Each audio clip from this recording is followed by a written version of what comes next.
All right. So we've got folks who are coming into the meeting right now. I'm going to give folks just a minute so that they are set and joining, and that we've got everybody all kind of in. We've got quite a crowd tonight, so thank you all for joining. I'm seeing the numbers tick up as we get started, and we've got about 42 to 45 people. So thank you all for being here, and thank you for your participation and your interest. A couple of clarifications as we get started. The first is that this meeting tonight is the first meeting of the 1B Economic Development Committee for the new term. The new term started on January 2nd of 2025. We've got a couple of very basic business items that we need to take care of. That should take us just a couple of minutes as we do appointment of members and roll call. And then the second clarification that I want to make is that these Zoom meetings work a little bit different than some Zoom meetings you may have been on before, where you're obviously not seeing either yourself as a participant or all of the other 50 people who are part of this conversation. What you're seeing right now is the committee. And then as we get into the discussion, we are going to make sure that the folks who are going to be answering questions are going to be elevated to presenter status. You'll be able to see their face on the screen. And then when you have a question, there are two options for you. The first option is to ask that question in the Q&A. For me, at least, the Q&A button is at the very bottom of the screen below all of the videos and the video tiles.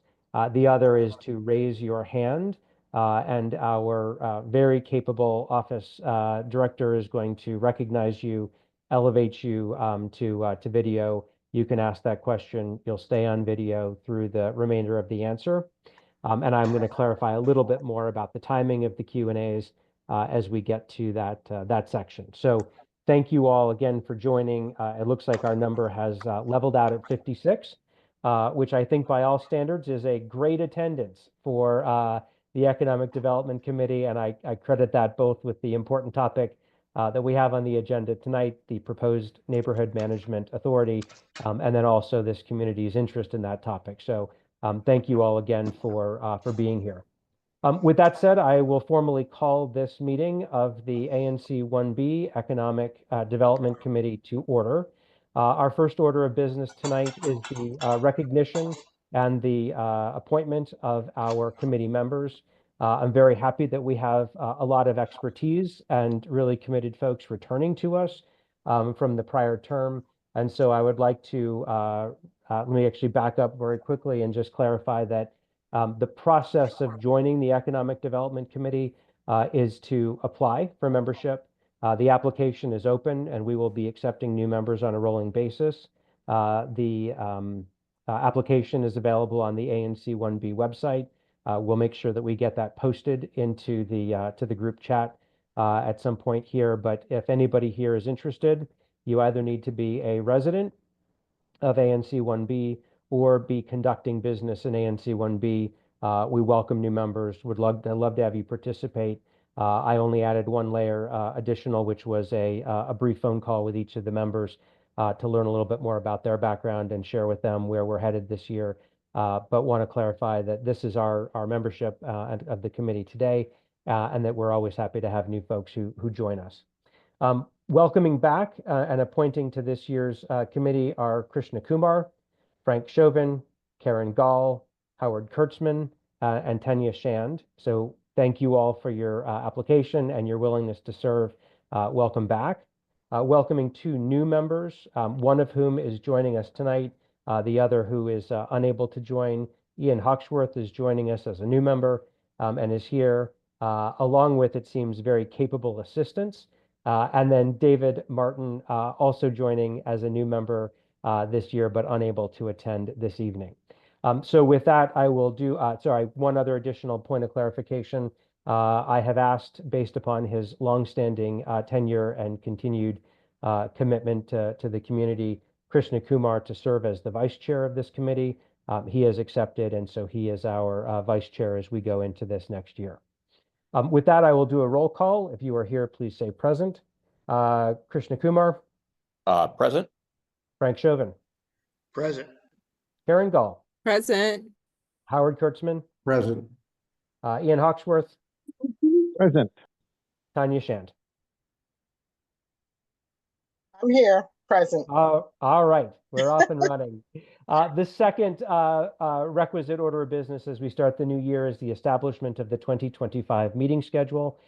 We will be following the same schedule that the prior term followed, which is hosting this meeting on the third Thursday of each month. At this point, we're planning to have one meeting per month. That may be adjusted as we get into summer and holiday months. But at this point, the third Thursday will be the standing meeting at 7 p.m. We're planning to have a split of Zoom meetings and in-person meetings, and we'll look for community feedback. Please feel free to email me directly or the ANC 1B office if you have any requests for us to be meeting in person. We are probably going to host one of our next meetings in person. I'm going to take over the backside of Right Proper Brewing, and I will buy a beer for whoever shows up to the next Economic Development Committee meeting, because it's always nice to be able to spend time face to face and enjoying each other's company. And it's always nice to be able to support and celebrate the economic vitality of Greater U Street and North Shaw. So Leah, look for us on Thursday, March 20th.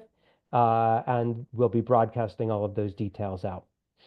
With that said, and as we transition to the agenda item that I know is the reason why now 63 of you have all joined us, I'm going to do two things. The first is to recognize and welcome our ANC 1B Commission Chairperson, Miguel Trindade Duramo, who is on the screen. Most of you should be able to see him with the excellent beard and red background.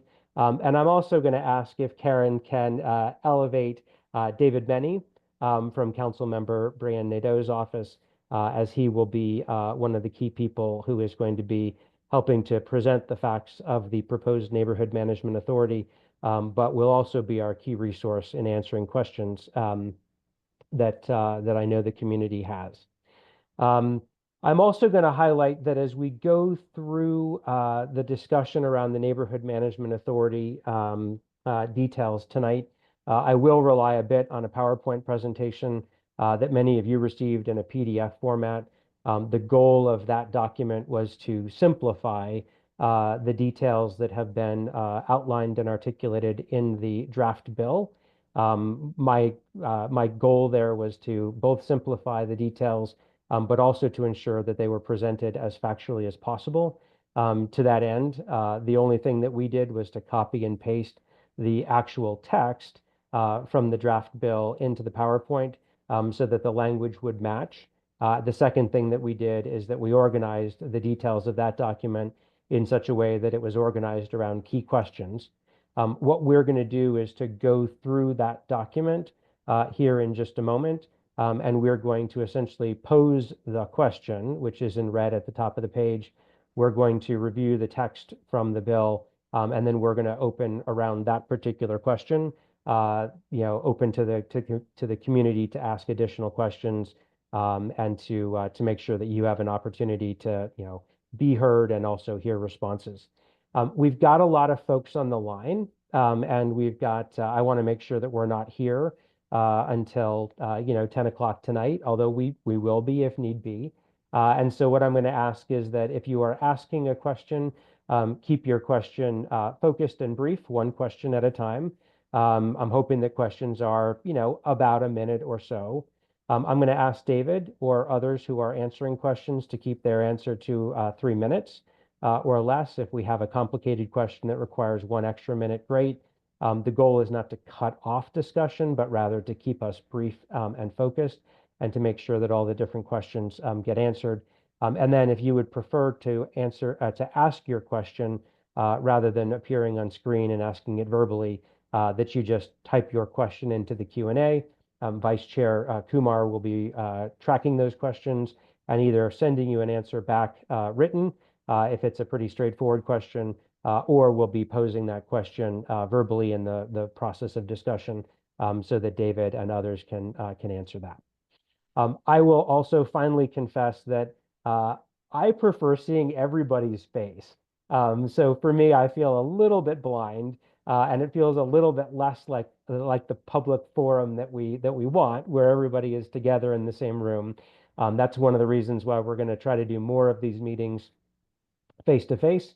But in light of kind of short scheduling notice and also concerns about the weather this week, fortunately, a foot of snow did not fall. We decided to host this meeting virtually. So with that said, David Meny, thank you for joining us. And let me just provide a tiny bit of background before we pose our first question to David. The background essentially is this. U Street is an incredibly important element of this area. And I'll call U Street, both U Street and North Shaw. It runs roughly from 7th Street, Georgia Avenue, all along U Street over to 17th Street. It's an important economic corridor, an important cultural corridor, social corridor, and it represents tremendous potential both for this immediate community, but also for Greater Washington, D.C. And it has not gotten the love that it needs to get over the past several years. The growth that we've experienced has largely outpaced or outstripped the resources that have been provided to it. And there have been a lot of different people who have thought about a lot of different approaches to putting more love into Greater U Street and North Shaw. The council member, in kind of getting feedback from the community in 22, put together some thoughts around a structure, a neighborhood management authority, and crafted a proposal that was submitted to council in late January for their consideration.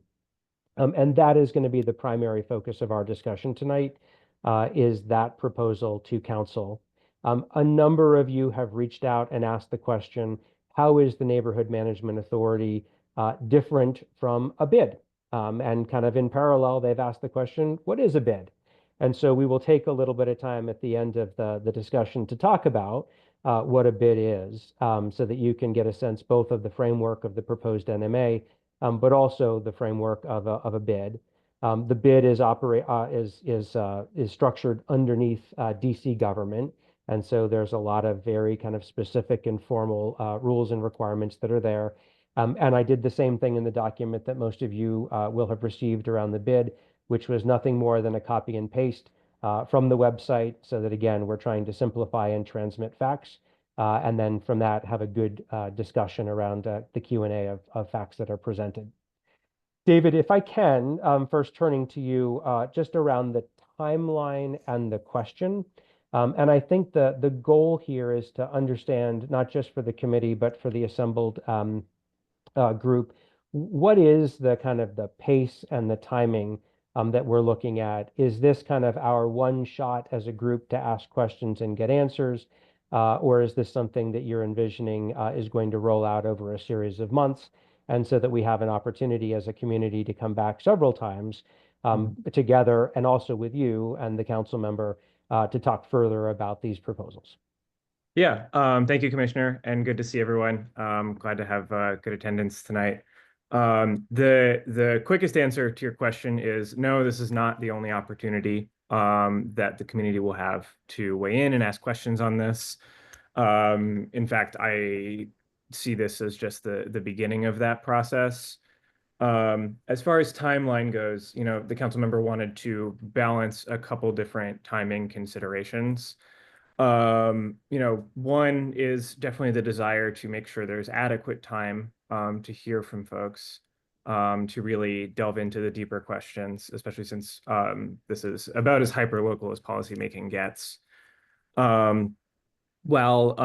also want to make sure we're balancing that with the consideration of the council calendar. We're approaching the end of performance oversight hearings right now. There's a brief window before the mayor's budget, which we get on April 2nd. And then, you know, everything is kind of off to the races from there. I can say this is her top priority for this year in this council period. And it was important to have introduced in January, right at the beginning of this 2-year council period, to make sure that there was ample opportunity for scheduling committee hearings and moving it through the council process before, the docket kind of fills up.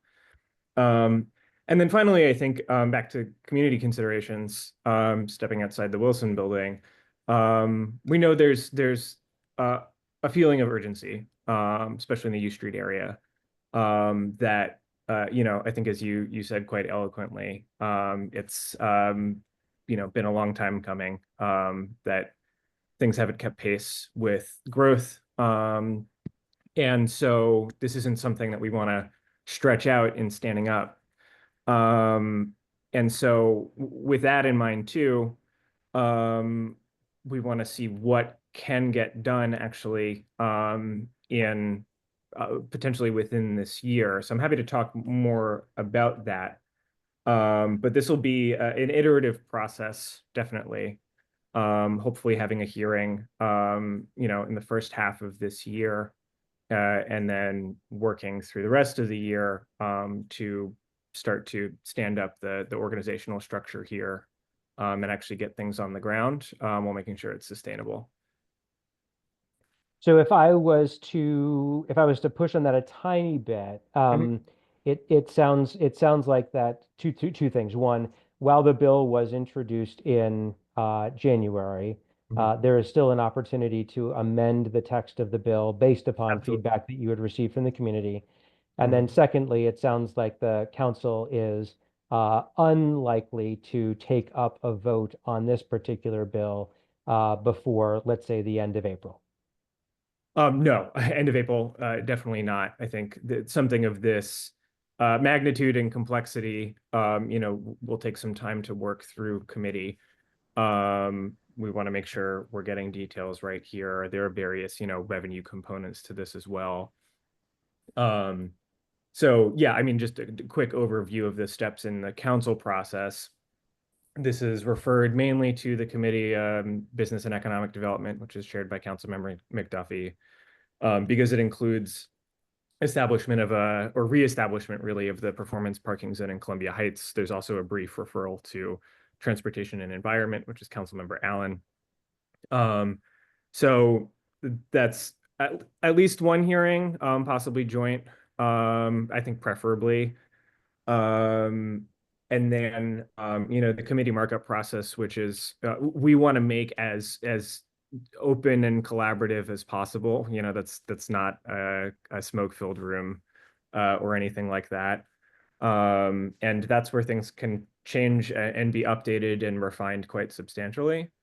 After that, if it's voted out of committee, there is a required 2 votes at full council, and each of those has to be at least 2 weeks to a month apart. So, within that process, we want to try and move without delay, but there will definitely be ample time through the spring and the months following to make sure that we're getting this right and incorporating as much as we can. Great. I don't know. I know I'm kind of like skirting around some details here because a lot of this can vary with various things that play in council, but you can push me to be more specific if you want. We will.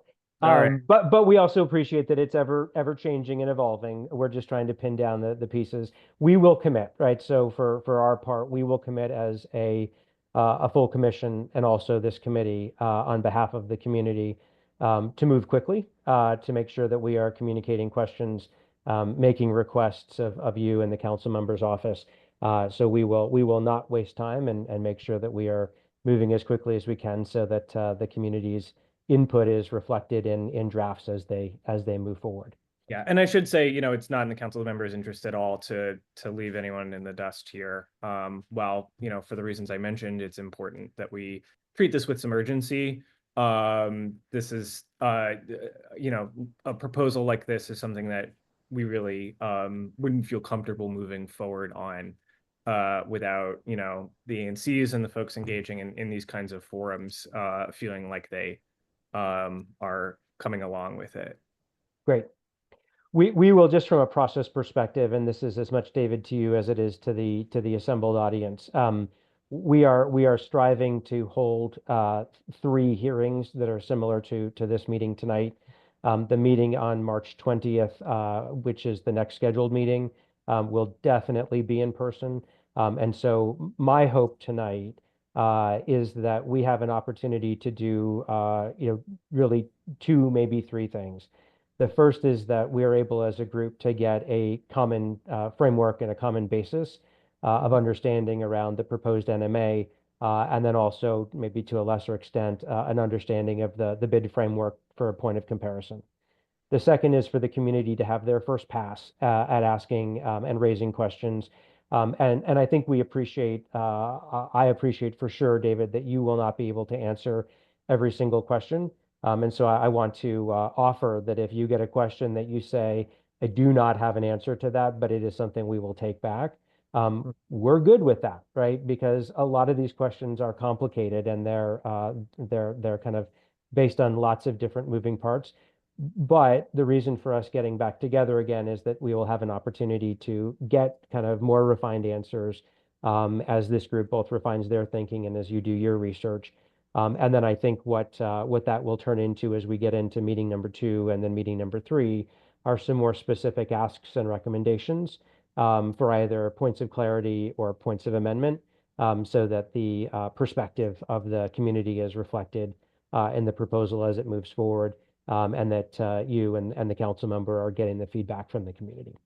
Yeah, I appreciate that. And I think having, you know, several different opportunities to return to this and dive deeper into questions is great. 1B has been really tremendous so far in helping get the word out and providing feedback already. So I do appreciate that. And I will commit to being honest if I don't have an answer tonight. But glad that we have some opportunities. Yeah, perfect. No, it's not a firing squad, it's a discussion. And I think that you will likely have questions for this community as well, right? As people ask questions and people make kind of some of their priorities clear. So with that said, 7:25, it's a little bit later than I was hoping to turn to the actual content. I am going to do a quick share screen, which causes us to lose even more faces. And the whole goal of this is to have faces. A second. Got it. I don't feel like having my face showing up on this. All right. Can folks see okay? And I guess I'm talking to the folks that can see. Krishna, can you see this all right? Yes. Yep. Okay, great. If members of the audience are not seeing a PowerPoint, please put a hand up and we'll make adjustments. Very briefly, as a kind of a background, the Neighborhood Management Authority, which at this point we will probably refer to as the proposed NMA, was submitted by the council member on January 27th for consideration. It seeks to establish an agency or an authority that would provide enhancements to clean and safe programs, support businesses and cultural destination, maintain public spaces, manage public assets, and would help coordinate DC government services for maximum efficiency. The legislation seeks to establish 2 management authorities, one for the Greater U Street Corridor and one for Columbia Heights. Tonight, this being a hearing of ANC 1B, which only includes the Greater U Street Corridor, that is where our focus will be.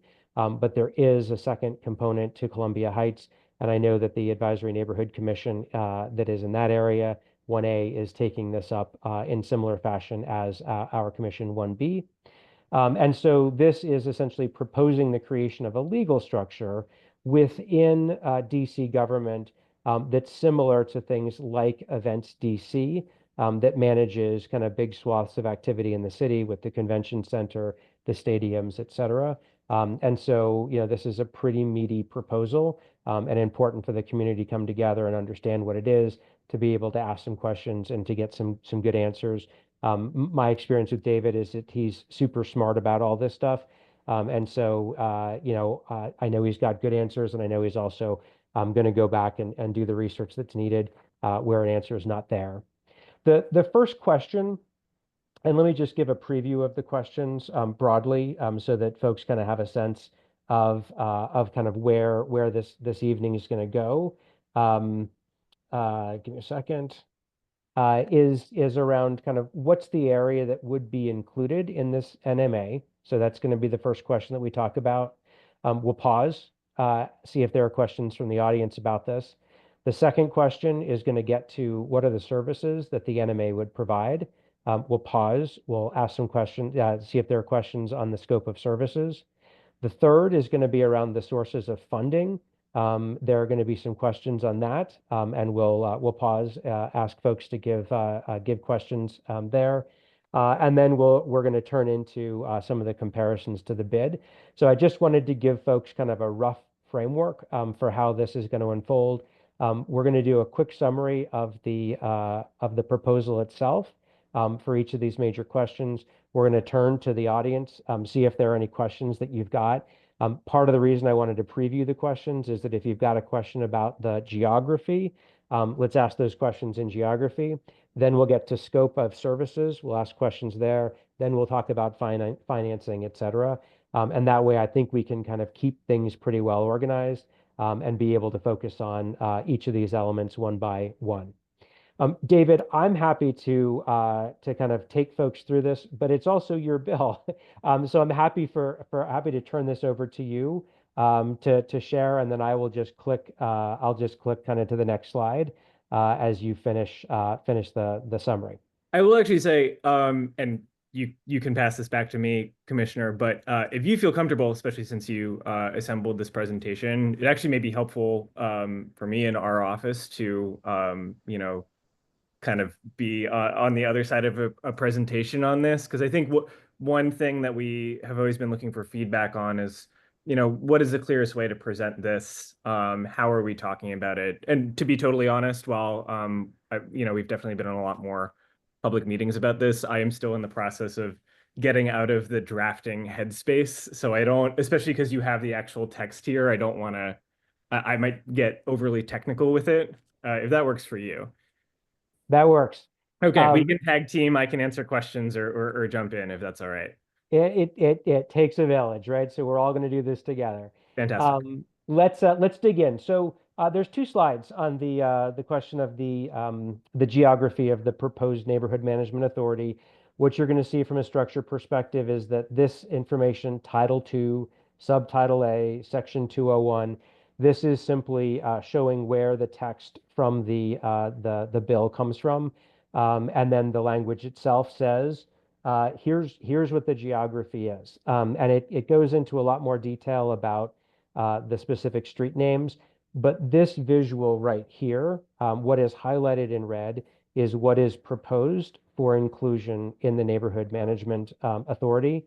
It is a match to the performance parking zone that was established and went live in December of 24 for Greater U Street. And so you can see that it roughly runs from 17th Street on the west to Georgia Avenue, 7th Street on the east. There is a bit of a triangle that cuts down over to Rhode Island Avenue and would pick up the Howard Theater, Right Proper Brewing, Wanda's, et cetera. And then you can see that it runs to the south all along S Street, back up 14th. These are the boundaries of Ward 1, with some exception where there is a bit of Ward 2 that is picked up right here. So there's a bit of overlap there. This is generally the geography. There is a second component that speaks a little bit in the bill to the potential expansion of the boundaries, and that is that the starting or initial boundaries will be this map right here, but that the boundaries of the authority could be expanded based upon the approval of the Board of Directors with a 2/3 vote. And I believe that there is a kind of an additional component, David Many, where there would need to be essentially a neighborhood approval to be able to do this expansion under Section 110, which we'll get to in a moment, is if a bid were to form inside of the NMA, that would be kind of a trigger for the potential expansion, although not automatic. I don't think the bill is as clear about kind of a non-bid triggered expansion of the boundaries. So let me kind of turn it first to David to see if there's anything that he would like to clarify on what I just said. And then we'll turn to the audience to see if there are questions either about the initial scope of the geography or questions about the potential expansion. Sure. So just to quickly answer a question that has popped up in the Q&A. And this is the same with the performance parking zone. The boundaries you see here, the service area basically includes both sides of all boundary streets. So that means we're not cutting out, the south side of U or the west side of 14th in the southwest area there. It would include all of both sides of U Street here. So yeah, I guess I would be very open to hearing thoughts on the process for expanding the service area boundaries. We wanted to make sure in the bill we were speaking to that not being a simple or automatic process, but one that should be clearly and carefully considered. So it would require, a supermajority vote of the authority board of directors, and would need to come with certain reasoning. I don't know if now is the right time to speak in full to section 110 on the sort of bid formation. Not yet. We'll do that. That's kind of the transition Yeah. from the NMA to the bid. So there's Yeah. a slide in probably 3 or 4 slides where we'll get to 110. Okay, so but I guess I can say, just speaking to the boundaries then, we want to make sure, because one thing that came up in the U Street Safety Initiative that the council member launched in 2022 and the research process for that. So we already have a lot of kind of overlapping service areas around here, multiple main streets, multiple clean teams, and so on. And one of the core goals here is to consolidate some of that, make sure that there isn't that sort of geographic conflict. And that kind of speaks a little bit to the anonymous question of what is the origin of the Duke District name. So there's a couple reasons for that.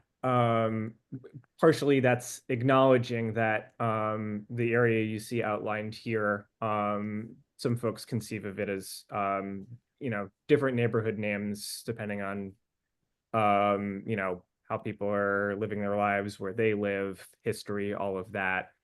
So we didn't want to just call this U Street or just Shaw or Cardozo or Pleasant Plains. And so, we do see it as a cohesive whole, even with that.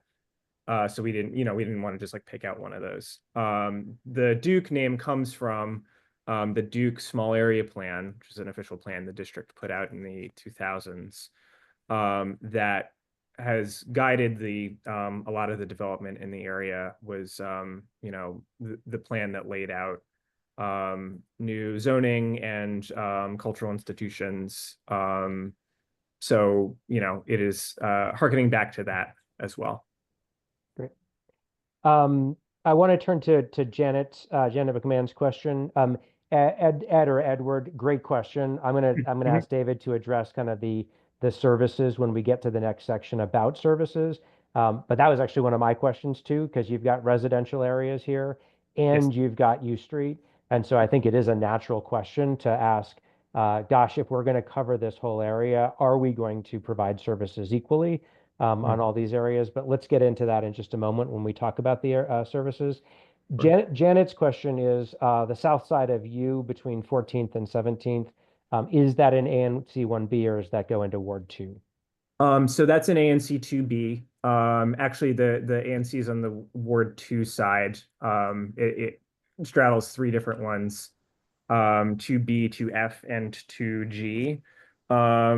We actually met recently with the immediately abutting commissioners. So I think that's 2B08, 2B09, and 2 FO1 and 2 GO1 that were all in attendance, to brief them on the concept and get some of their feedback. The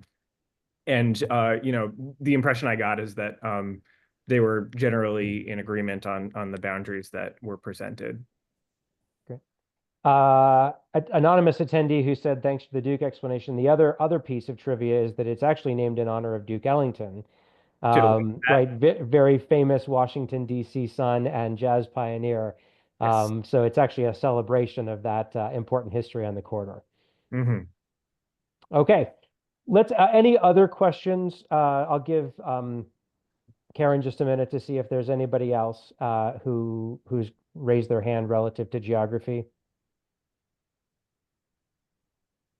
Okay. Second Okay. question. Yes. Okay. Do you want me to let Arlene talk? Is that Yeah. great?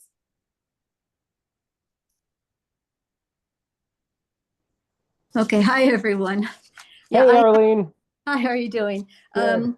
I wanted just to ask why these boundaries were limited to this performance parking zone alone. I mean, it looks a little arbitrary, and I think I had the same question as a couple other people why it doesn't extend further south on the western side of U Street. But what was the rationale behind just limiting it to that performance parking zone in the first place? Sure. Thank you for the question, Arlene. I think in brief, for the bill on introduction, we thought it was sensible to go with that boundary because it is actually already established in law. I think we'll get into this a little later in the evening, but the additional meter revenue from that performance parking zone is intended to be dedicated revenue, one of the sources envisioned for the management authority. So it stands to reason that it should be 100% overlap with where that revenue is coming from and thus the services rendered from it.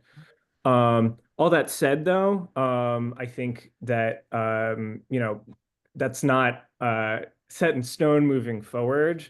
If there's community interest and buy-in on expanding that boundary, which would likely mean also expanding the parking zone further west or south, that is something that we would be very open to. So yeah, I think that's something that we'd be happy to hear and more on and speak more to. So it's basically for a revenue source, because I know the residents south of U Street would probably be very interested in this NMA as well. And I just was wondering why they weren't included. So you're saying it's based on revenue, right? Yeah, I think we want to make sure that the where the localized revenue is coming from and where it's reinvested is overlapping. I'm glad to hear from you that you feel there's interest on the south side of U over there. I think at the time that the performance parking zone was being stood up, that wasn't as clear. I will say though, the DDOT study, curbside parking and residential parking study that recommended some of the things that are included in that zone, like metering residential blocks for people without permits. That work was largely done in sort of North DuPont and Southern Adams Morgan. So I imagine some of the folks there are not unfamiliar with it. Cool. Let's do this. Good question. I've got a tax funding question that I've written down on the side along with the services. There was one other question that I think was raised relative to the geography. Krishna, it just disappeared, so you might have answered it. Okay, I think there was one other hand up.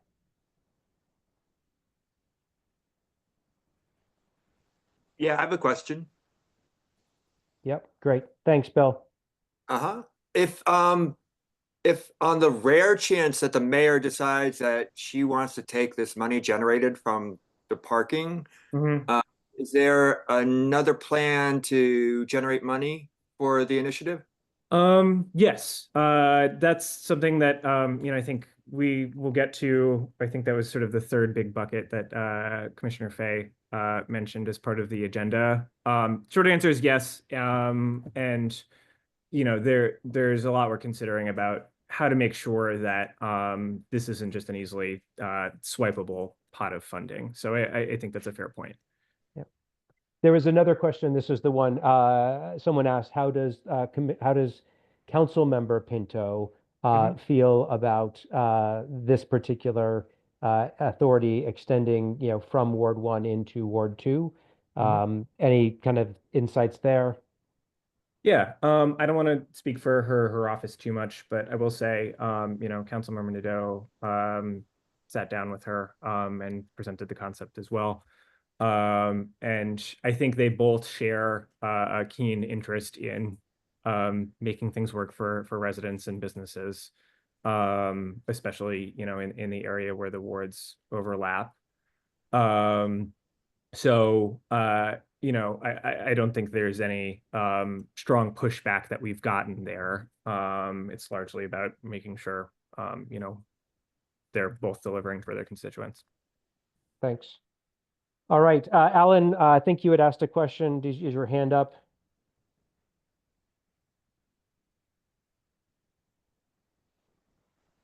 Okay, we'll move on to the next piece. And again, just raise your hand as we get to this, and Karen will give you an opportunity. How is this proposed? Actually, Matt, if you don't mind, I think we have a few more questions just from the Q&A. Perfect. Maybe I'll run them. Let me just run them by you and David and see if they're appropriate here. Great. Question from Edward Palmieri: are all services applied to all streets equally inside the zone? We're gonna do that in a moment. What I'd Okay. actually prefer is for us to talk about what are the services, and then from there, David can talk about not only what are the services, but how would those services be applied in the different geographies. And then I think there was a second question from Daryl that I'd written down, which was around how is this funded? Is it a tax on businesses? And I'd like to Yeah, talk there was one about. other question along those lines too. So I actually I know that's coming later, but I do want to speak to that now in case people can't stay on longer. There is no part of this bill as proposed right now that increases taxes on businesses or is any additional property tax of any kind. That may be people may envision that because that's the main funding source for business improvement districts in DC. But part of the work that we put into this and the model we're proposing is that we can diversify those revenue sources and make sure that this isn't having a disproportionate impact, especially on some of the smaller businesses. Great. All right. And again, great questions that are coming through in the Q&A. I would say that I want to make sure that these questions get discussed. And Daryl, you're throwing out a bunch of good ones. Let me move us on to the next topic. Oops, sorry. How is this formed? And David, I don't know if we need to go into detail on this. This neighborhood management authority would be formed as an act of council. So there is a bill that's been proposed. Council is going to review it. They're going to make decisions. As what we've heard from David is that this community has an opportunity to provide feedback to help shape it and guide it, and that the text of the bill can be amended to kind of reflect that. But that's just kind of the way in which it's formed. David, anything else that you would clarify on the basic kind of elements of formation? I don't believe so. Other than that, I think it's also good to note that the way the bill is structured is Title I is setting up the overall legal structure for a neighborhood management authority generically, and then Title II is the formation of, in this case, Columbia Heights and the Duke District. But this is not just envisioned as those two being the only ones. The reason we structured the bill in that way is to, leave open the possibility of this being a replicable model elsewhere. Okay. Frank Chauvin, question? Yes, David, thank you again for attending this evening and the council members and all of your hard work on this effort. Quick question on the life expectancy of the NMA. I understand that bids are chartered with a 5-year sunset provision. This is an important attribute which allows us to evaluate whether this program is benefiting the community, and if not, it might be retired. Is there a similar provision in the NMA legislation currently or considered that might have a sunset provision? There is not in the bill as introduced. Not that we're not open to considering that. I think that's a fair point you make about that regular reconsideration. I guess what I will say is that unlike a bid, because of the way these are legally incorporated as a sort of quasi-governmental entity, they would have their own, yearly performance and budget oversight hearings. So there is a bit more institutionalized oversight in that way. Okay. Good question though, Frank. I'd noticed that as well. I'm going to do this. I think in the interest of time, I would like to maybe kind of do this. We're going to talk about what the NMA proposes to do. We're going to do that really fast. I'm going to make a comment and we'll come back to it. Then I want to go to funding because I think that's where almost all the questions are coming from, and I want to make sure that we dig into that. It's 7:50. I think we're probably going to go until about 8:30, but I don't want to go much later than that. So here's the kind of components of the proposed scope of the Neighborhood Management Authority.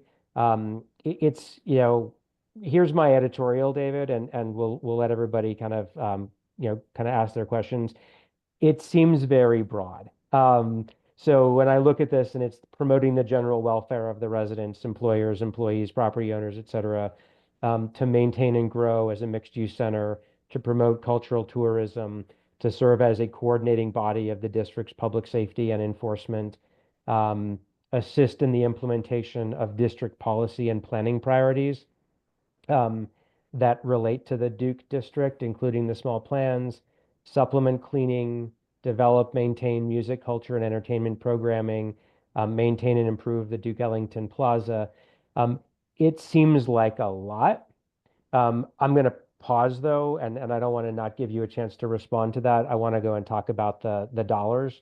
But I do want to get back to the discussion of kind of the breadth of the work. Um, the other piece that I think is worth highlighting is that the authority proposes to also engage in, it looks like kind of more of the management of Lincoln Theater, Howard Theater, the vacant triangle property that's at 625 T Street in front of the Howard Theater, operating budgets, et cetera, and then kind of whatever is delegated by the mayor. So I think these are probably big things that we will definitely need and want to come back to as we think about kind of that whole scope of authority and scope of work. I know we're going to have a lot of discussion on it, but I think that like tonight, the big thing that people are asking about is actually the revenues. We'll skip over the sorry, the component on the board of directors. But let's maybe talk a little bit about the funding sources. And sorry, I'm trying to, here it is. Here's the funding sources. Do you want to take us through the summary of funding sources? Because I think that's what's on everybody's mind, and I know that there's then going to be a bunch of questions that folks have about this. Sure. So I don't want to just read off everything on the slide here. I do want to reiterate because I think there's been some additional questions here. There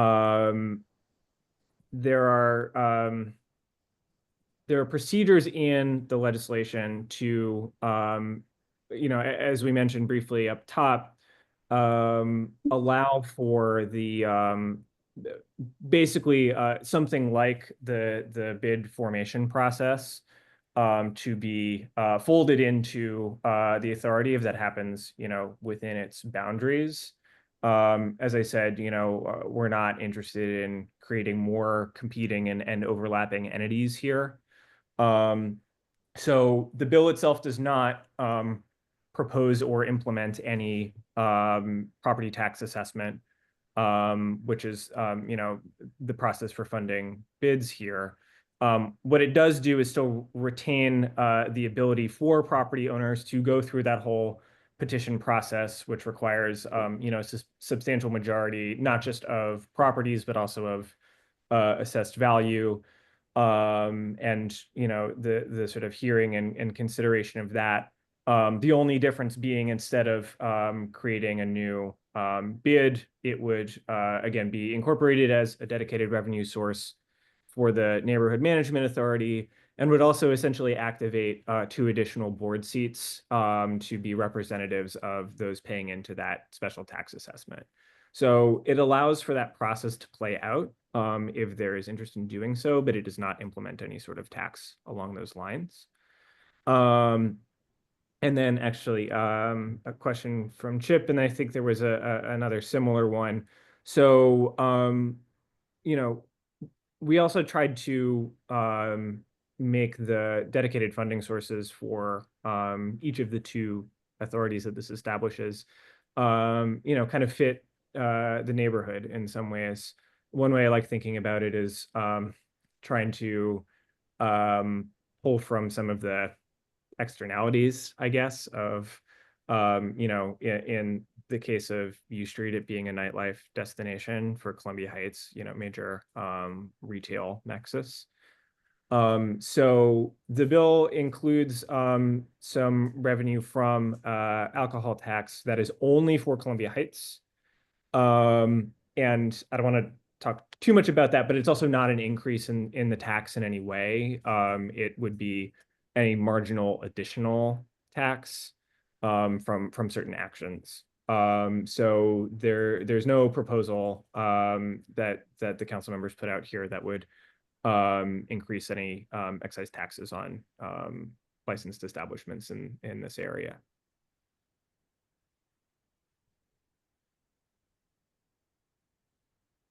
Okay. Let me try this really quickly, because again, we got great questions that are coming in. One of the big questions was, is there an alcohol tax on the U Street NMA? No. The answer is no. There was a question about the Lincoln Theater and the Howard Theater and the NMA's role over those. Do you want to talk a little bit about that for a minute?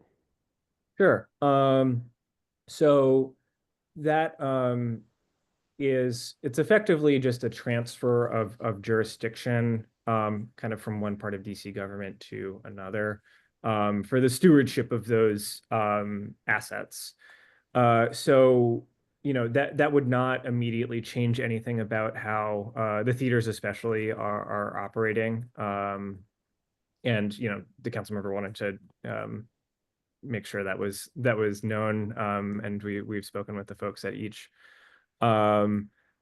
What that would do is basically have the authority take on the role that is currently in the Department of General Services. This actually mainly applies to the Lincoln Theater. Howard is under a longer term lease, which means the district's a little less involved in it. But effectively what that means is it's not like the authority would be suddenly booking shows or doing any of the day-to-day operations. But again, I think stewardship's the better word for it, actually having financial reserves for major repairs, and for making sure that those are well kept.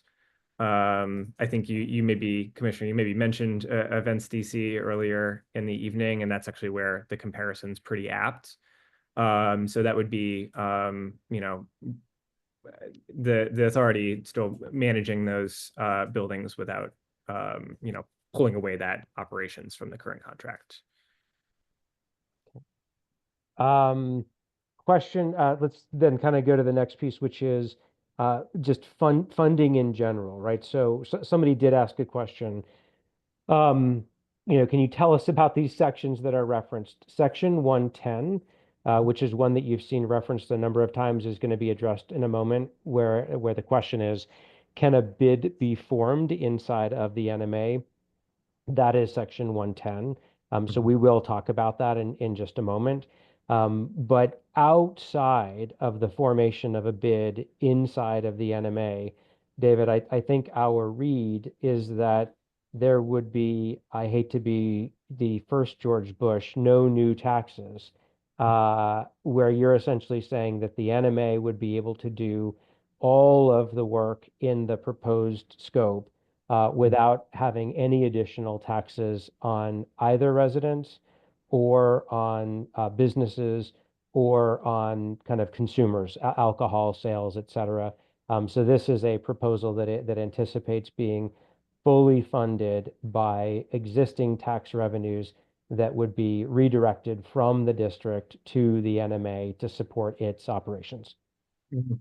Yeah, so the only possibility of a new tax in the bill as it is right now is, as I mentioned, one that would be by petition of property owners. So that would need to be sort of self-elected. So the answer is yes, there's no new tax levy that's considered here. It's the performance parking zone, which has just recently stood up in the U Street area. And then actually, the other piece I think we haven't spoken to yet is, which one is it here? B5. So it would not increase the deed and recordation tax, which is what's paid upon, purchase or sale of the property, but would devote a certain portion of it in future years as dedicated revenue to the authority. There's one example of that as a dedicated revenue source, which is the West End Library Maintenance Fund, which I think that's like a 40% of the deed and recordation goes into that fund to maintain the library and the firehouse. What we're aiming for, and I think the hearing and markup process is going to be also a process of really dialing in the finances here. But the rule of thumb, as we've picked up, is that for a first time bid, your sort of target budget is $1 million a year. So I'm not the Office of Revenue Analysis. We didn't want to be just kind of like throwing numbers out and speculating too much. So the approach we aimed for is, here are the mechanisms. And as we learn, how much we're getting from the parking zone, and as we get a better understanding of how that deed and recordation mechanism might work, we can fine tune things from there. But that West End fund I mentioned, I was actually quite surprised to see this, but brings in about 500,000 a year for a pretty limited area. So that alone we also see as a promising revenue source that doesn't actually increase taxes. If you think about the $1 million a year number, which is when you look at the DuPont Circle bid annual report and their budget, they're running about $1 million a year for about the same area. What are your current estimates of the no new tax structure? Would that generate about $1 million a year, or is there a sense that there might be a gap that would need to get plugged? As I said, I'm not the Office of Revenue Analysis here. I don't want to, go too far down that road. I think it's our goal to get to that point. And I think through a combination of the revenue proposals that have been laid out in the bill that we can get there. So that will sort of come through the committee process. Great. Frank, next, then Karen, I'm going to turn to you to see if we have hands raised that people want to ask questions. The only other thing I will say is that we are capturing the questions that are in the Q&A, which are really, really excellent questions. We are going to capture those. We're going to circulate them, and we're going to send them to David so that we can be working. But these are really fantastic questions.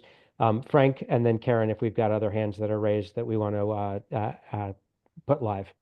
Yes, David, you mentioned a taxes by a petition of the property owners as a not current but possible means of revenue.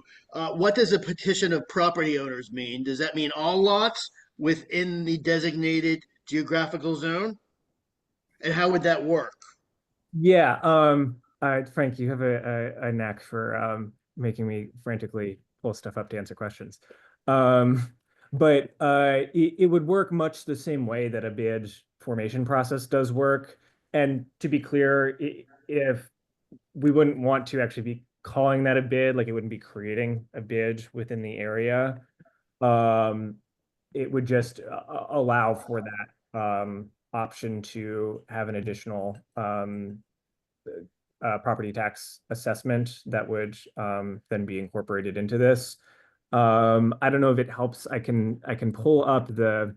I don't want to like speak too long on this, but I can point you to the process in the DC code for how many signatures that petition needs to have and so on. But just encapsulating would be residences and businesses, right? Within the. Oh, sorry. Continue. No, that's my question. It would be references. It would be taxing both lots for residences and business within the area, the zone. I think it would largely be commercial properties, so that could include multifamily. But I'm not familiar with a bid tax that encompasses like row homes, for instance. Okay, thank you. And then secondly, section 211 in this bill with respect to income for Columbia Heights, you reference Frank, just in the interest of time, can we only Yep. focus on U Street unless it's directly relevant to? Well, it's related. They're going to be taxing. They're going to give the alcohol revenue taxes to Columbia Heights, and I just don't see it here. And I think we deserve that with all the problems we have because we're the bastion of all of that happening. And so, is there any reason we've left it out? And is there consideration that we'd add it back in to get the alcohol tax revenue? I think that's already being taxed to come to the NMA. The Columbia Heights revenue from alcohol sales tax is kind of bespoke to Columbia Heights and a specific circumstance there. Again, as Commissioner Fay said, I don't want to spend too much time on that, but happy to answer that sort of as a sidebar if you want. Thank you. Okay. Alan, I think you are next in the audience. And I'm on a committee. I just want to make sure that you saw me. Oh, Karen, you are blending into your logo. Go ahead. Yes, please. Okay. Good evening, David. Hi. There by the property taxes being done on multi-family units, which in this area tends to be a lot of low to moderate income properties in the area. And then if they're privately owned, or if they do have an adequate amount of residents in those multi-family buildings that may meet that low AMI to moderate AMI component, how is that going to be helpful for people who are looking for affordable housing and are experiencing problems in the affordable housing area? I'm not exactly sure how to give a full answer to that because again, the bill is not imposing any kind of tax like that. It's simply retaining that option as would be, currently possible in the area and just ensuring that it's not creating a separate organization. I'm hoping that's making sense. I think if we have something that spells it out, it will make a lot more sense, David. Thank you. Okay. Yeah, we can work on putting something together on that. Thank you. And Karen, that's great because part of what we're trying to do is to say these are questions that we'd love to get answers to. David, we are also, by the way, Karen is capturing all of the questions, and we're going to put that into a document that we can circulate, That's so fantastic. we don't lose any of that. I think we have an FAQ, so that's perfect. Yeah, the first member of the community, Karen. Who do we have? Alan, you are able to speak. Thank you so much. Okay, you can hear me? Yes, we can, Alan. All Thank right, you. thank you. Thank you for having this meeting, and thank you, all of the members for participating. My name's Alan Ebert. I am the executive director and founder of 9th Street Association, and we're generally on the 1900 block of 9th Street. Our businesses are mostly nightlife, cultural businesses. So I'm not clear. I thought I heard David say that there is no alcohol tax proposed, although it seems different from Columbia Heights along this corridor. So I'd like to hear that from David again. I didn't hear it originally. And then also, given Mr. Chauvin's comment just now about his proposal, his wish that there are taxes on our businesses, would that be coming up in the future, if you know, or would we not have alcohol taxes? So I can say there's no proposed new tax on alcohol establishments in this. And even in the case of Columbia Heights, it is not an increase in that tax. It's merely a dedication of the portion of the existing tax, if that makes sense. I guess to the question of that in the future, you know, that is something that the council member was not interested in including in this bill very much on purpose, because there is an awareness that you know, we don't want to tip the scale any further for, you know, businesses that are trying to make it, and want to be very cautious about that. Well, that's very considerate, given that businesses have been hurt dramatically in the last couple of years because of the closing of the U Street and T Street on weekends. So that would be much appreciated. Help our community support the bill. So Of course. thank you, And David. this is tangentially related, but it might be a good opportunity to highlight that in the composition of the authorities board, we wanted to make sure that there was representation of alcohol licensed establishments and service businesses, and those that are, you know, not bars or taverns, since that we want to make sure that breadth of the neighborhood is represented. Great. Great. We appreciate that too. Of course, Alan, thank you. And I think one of the things that we'll do is we try to divide and conquer all of this content. Again, I'm just really impressed with the length and the quality of the questions that people are writing. We will probably spend a little bit more time in the next meeting on governance, and we'll spend tonight a little bit more on the operations and the finances. I think, Karen, we've got our next person lined up to ask a question. Yeah, hi. Hi, this is Hey. Eileen Johnson. And by the way, I'm a member of the ABCA committee and a longtime resident of the neighborhood. And I wanted to know more about the potential scope of the services.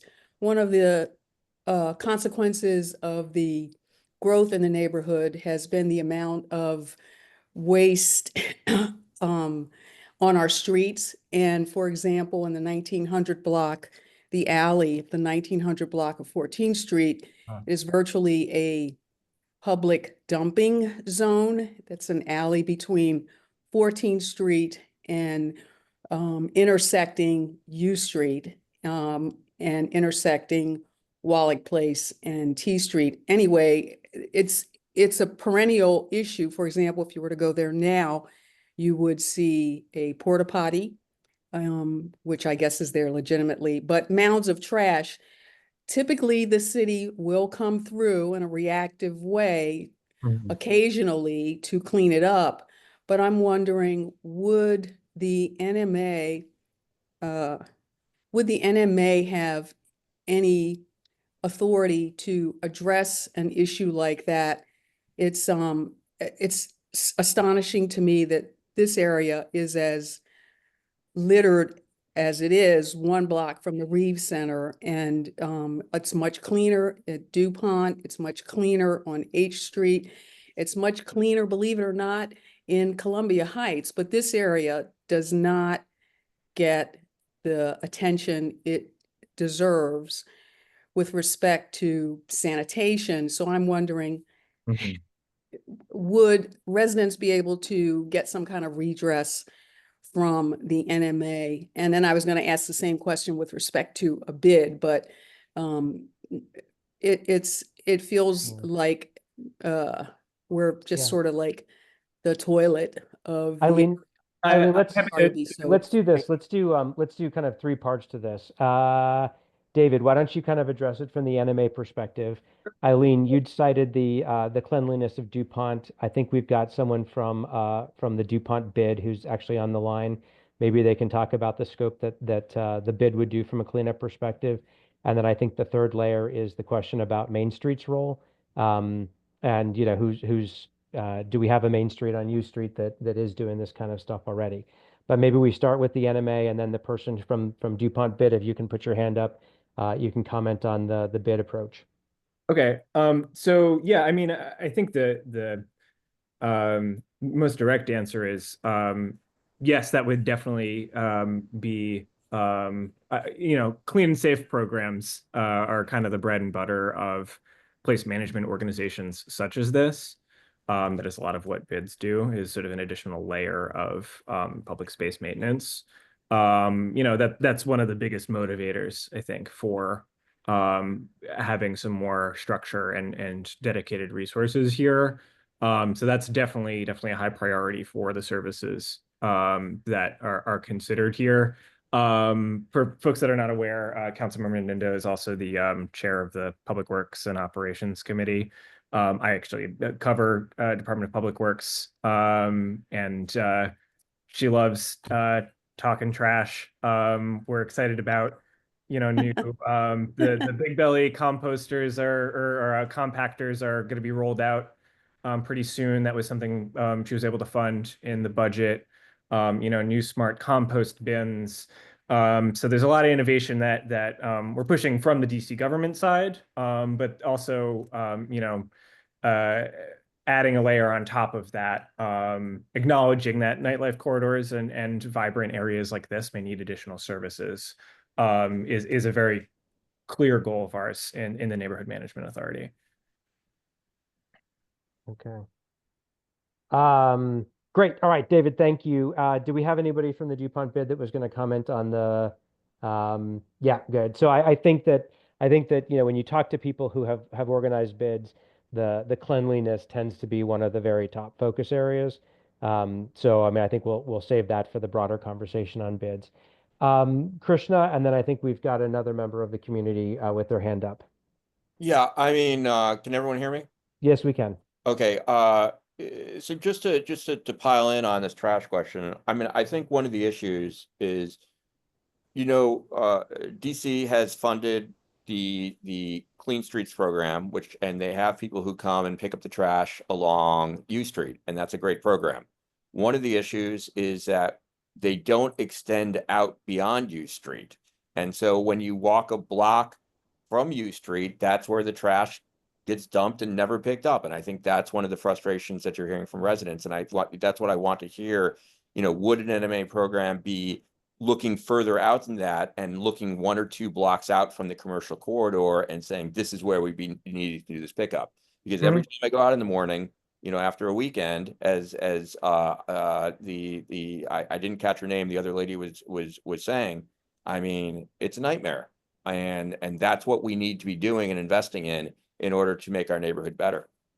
Yeah. Well, I'll do one better, which is to say that the service area is everything you saw on the map earlier, including all of the residential blocks, which we thought is very important for much the reason you mentioned. You know, enhancements to the clean teams, I think, is something the council member is funded in one way or another pretty much every year. Whether that's, you know, increases in pay for the clean teams themselves, changes to service area boundaries. You know, I think when she first took office, there was just one Ward 1 clean team that was super overextended. So, you know, making sure there was better coverage there is super important. And then one year we were able to fund, you know, I think it was like weekly service of immediately adjacent residential blocks, acknowledging this exact problem. That would, include, I live one block off of Georgia Avenue, and actually like having that clean team reach a little bit further out has made a huge difference. But and I think this maybe speaks to an earlier question of even service. I suppose equitable service is probably the better way to put it. Is that the residential blocks should be served by this as well. That's why they're included in the boundary. Acknowledging that they are part of this community and part of what makes the commercial corridor so vibrant, and they should benefit from that as well. Let's go, Tanya, I see your hand up, but let's go to two folks in the audience that have been waiting for a little bit, and then I'll come back to you. So I think we've got Michael, then we've got Paul, then Tanya, we'll go to you. Thanks for recognizing me, Commissioner. A couple of points of clarification that have been discussed. Certainly, trash removal is probably one of the most fundamental tenets of a bid. I'm afraid it's a little bit of a disservice to talk about the cleanliness outside of the context of a bid. But that's certainly I serve as chairman of the downtown bid, treasurer of the DuPont bid, and I've been involved in these for about 15 years. It is, while our goals are the same, basically, we're all looking for the same outcome. Our approaches are just very different. It is not to rely on city services, which the NMA will do, but the bids operate over and above the city services. The whole merit of a bid is it's self-taxing, self-determination, and self-directing, so that you have the latitude to address issues that exist within the bid boundaries. Question was asked about taxation. It would include single-family residential. The authorization process for a bid is 50% of the property owners and 50% of the assessed value. So that would be every house that falls within that bid boundary. And so you need to have both. You have to exceed 50% of the assessed value within the bid boundaries, and you have to exceed 50% of the property owners in the bid boundary. So that's the typical process for certification of a bid, and then therefore would be the certification process for additional funding. Or additional, if they expanded the area, if they were going to introduce a new tax, that would be the qualifying criteria. So anyway, so I'll hold it there, and then hopefully sometime we'll have the chance to talk about how the NMA and the bid kind of how they are saying how they differ. Yep, that sounds good, Michael. Let's go to Paul Carlson. Paul, you're up next. Thank you very much. I actually was just going to ask a question that was just answered or asked one person ago, which was how far down off of U Street does these services extend? I operate Lulu's Wine Garden, which is one building off of U Street. And I've seen some of these crews out on U Street, and I've asked them if they extend down our block, and they said no. So I was just more curious how that would work. Mm-hmm. Thank you. Yeah. Thanks so much. So yes, I can say I think Lulu's is definitely within the boundary that's proposed here. I mean, I might actually hazard, David, that Lulu's is part of the U Street Main Street, right? Because it's only about 20 feet south of U Street. Frankly, if that's the answer that you've gotten from the existing clean team, we can follow up with them. Yeah. Tanya, you're up next. Thank you for being patient. Thank you. I would like to know what, or if there's any enforcement mechanism within this authority. So you have it's set up, you need businesses to clean up in front of their properties, etc. What type of enforcement is involved in this scenario? I'm not sure I understand the enforcement you mean. How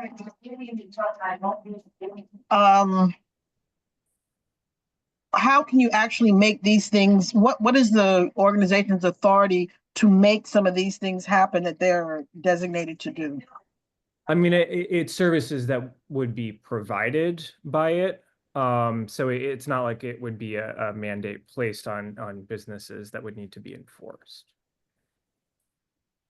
It'd be, hiring, contracting, that sort of thing. Okay. All right. Thank you. Sure. Thanks for the question.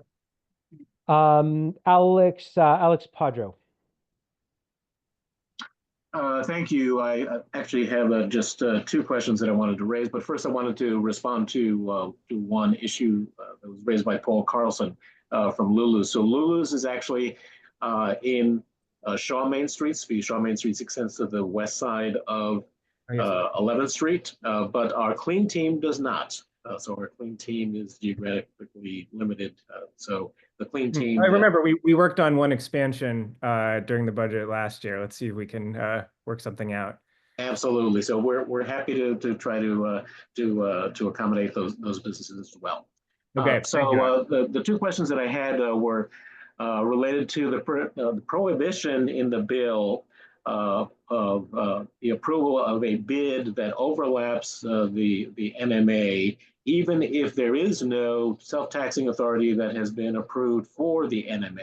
So basically, for perpetuity, there could, if, for example, there is a decision made by those stakeholders that they did not want to pursue self-taxing for the NMA, but instead wanted to be part of a standalone separate bid, this bill would prevent that from happening. And that just seems unreasonable. And I would hope that the council member would consider removing that. So is that something that you would consider doing personally?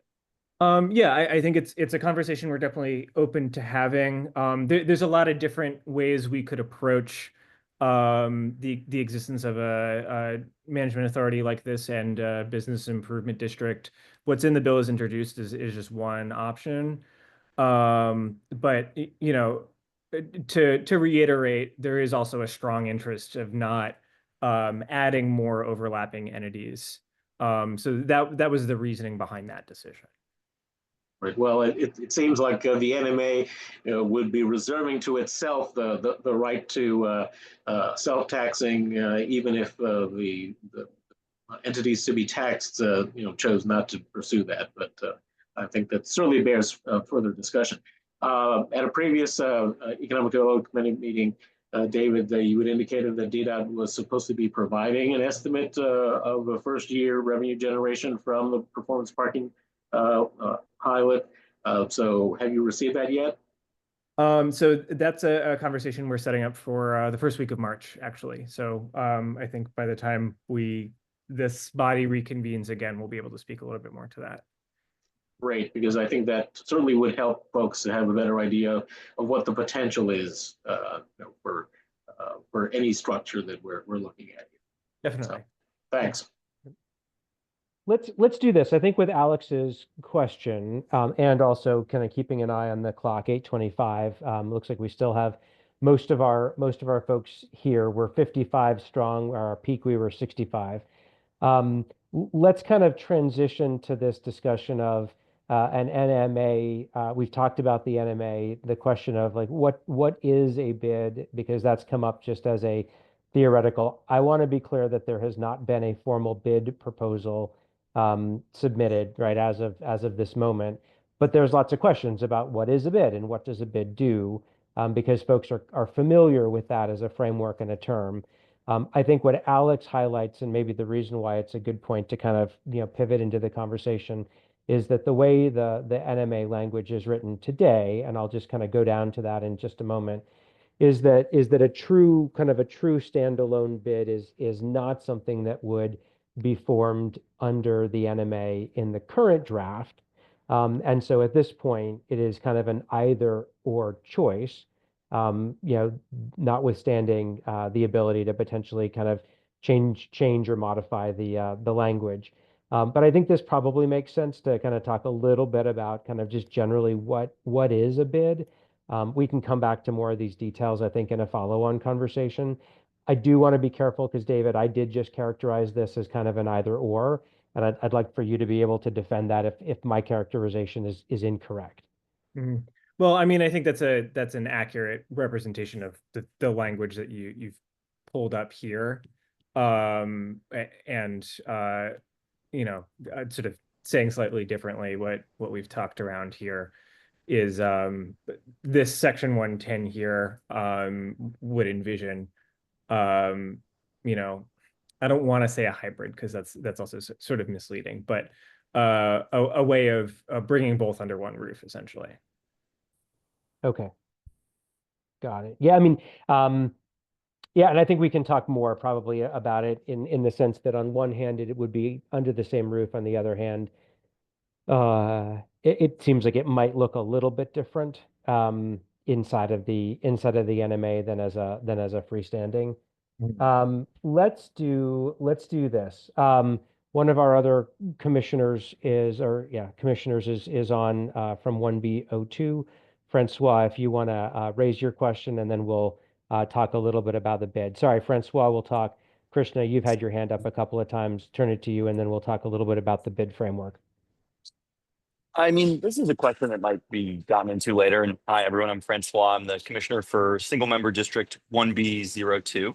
But I am curious, following up on some of the previous questions, about what these contracts would actually look like, whether they would be through the city itself to pay for the additional cleaning services or security, physical security, if the bid is going to be involved with public safety, and whether those would be with, external contractors like, Adams Morgan partners with off-duty police officers, for example. And I'm curious whether that would work similarly with the NNA.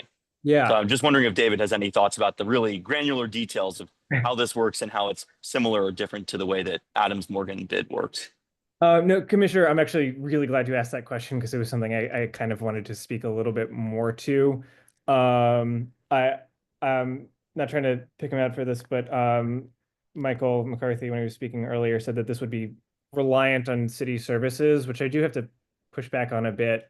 Michael's been a great resource and sounding board on this, actually. I want to thank him a lot for the conversations we've had through this. But it is important to point out, Commissioner, in answer to this question, that this would be a public-private partnership in a lot of ways, similar to a business improvement district. So it would have its own independent contracting, procurement, and hiring authority. So this would not be, hiring within district government. And so in that way, the way that services are provided, we're envisioning as very similar, practically identical to what bids are capable of and do. The program you're talking about in Adams Morgan, that's a reimbursable detail officer program. That's actually something that like any ABCO licensed establishment can pay for a off-duty officer, but it is also quite common for bids to pay into that reimbursable program as well. So yeah, I think that's a very important question, and we felt it was critical to retain that independent hiring and contracting and that sort of public-private partnership component, because we do need something like this to remain nimble enough to be effective. I'll stop there, but happy to speak more to it later. Thank you. Great. Krishna, and then Frank. Can you hear me? We can. Okay.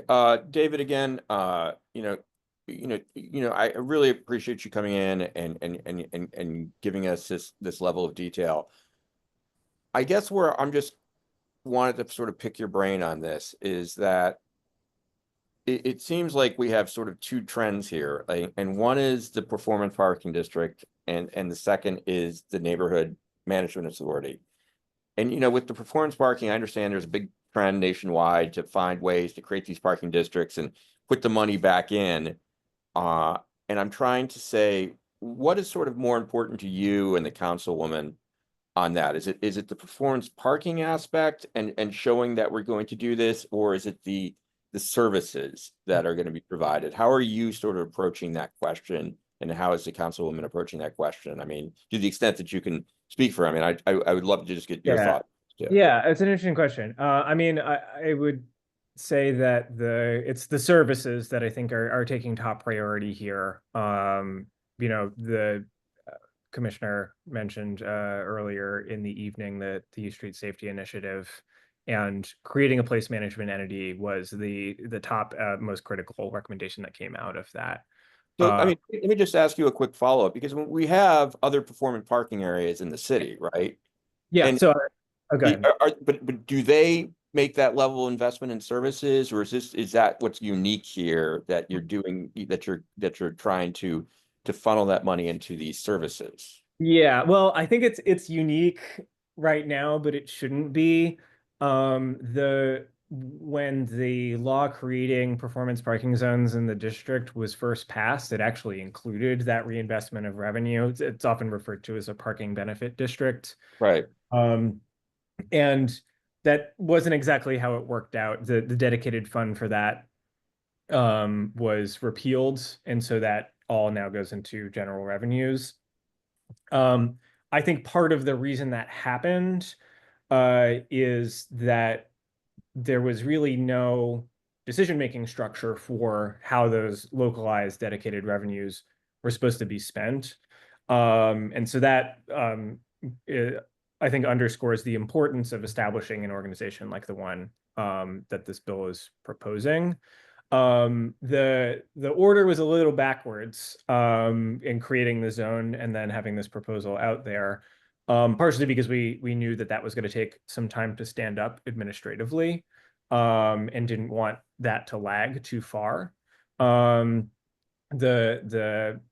law that created the U Street parking zone did establish essentially reestablished a dedicated fund for those meter revenues, and does outline it has to go towards these particular purposes, And just help me here. I mean, I'm just thinking off the top of my head, the other performance parking, these parking benefit areas, as you said, that I know about are the Chinatown one and around the ballpark. I mean, what else is out there in terms of what else is in the city in terms of these performance parking areas? Those are the only ones in the district right now. Columbia Heights used to have one, and then that was repealed. This bill proposes bringing that back and actually enhancing it. And yeah, I think this was referenced in a Q&A somewhere about the revenues that some of those have gotten. I looked at the old reports from the Columbia Heights zone, and it was not very significant. I think part of that was not actually appropriately pricing to demand, which is the point of the program. And then also in the case of Columbia Heights, not including the very substantial public garage there. So yeah, it would bring that back. And I think when you look at national trends, it's also just kind of a best practice in transportation policy. So we think that's a added benefit here. Okay. Frank, and then we're gonna pivot a little bit to the bid framework, and try to give people just an introduction to that. This is, just to be clear, with 51 people. We just lost one with 50 people. We are going to get this group together again. There's going to be a bunch of follow-up in terms of the questions, specific asks of David and his team. But we'll get this group back together again, and we'll use the questions in the discussion tonight to organize that. Frank, you're up, and then we'll pivot into bid. Yes, thank you. Commissioner Fay, thank you so much for this organization. It's been brilliant and a great get together and community education effort. So all of your leadership here is appreciated. I wanted to ask David, I'm going to go between, we have like three sections we're talking about tonight, and I've chimed in, finances at the beginning, geography, but I'd like to sort of combine it all. We haven't got to the board member section yet. But I'm going to tie in all three sections to an overarching theme that in the introductory letter to council that precedes this bill, it describes why we need to do this. And, it's a lot of commonsensical stuff, a lot of, missing pieces that are going to create a better place to live and do business. They're missing. So, but what's missing from this entire bill and the preface, the introduction page, is the 14,000 residents that live 2 blocks from U Street, or the 20,000 if we're talking about the entire NMA. And we've only delineated, there makes no mention about making a better place to live.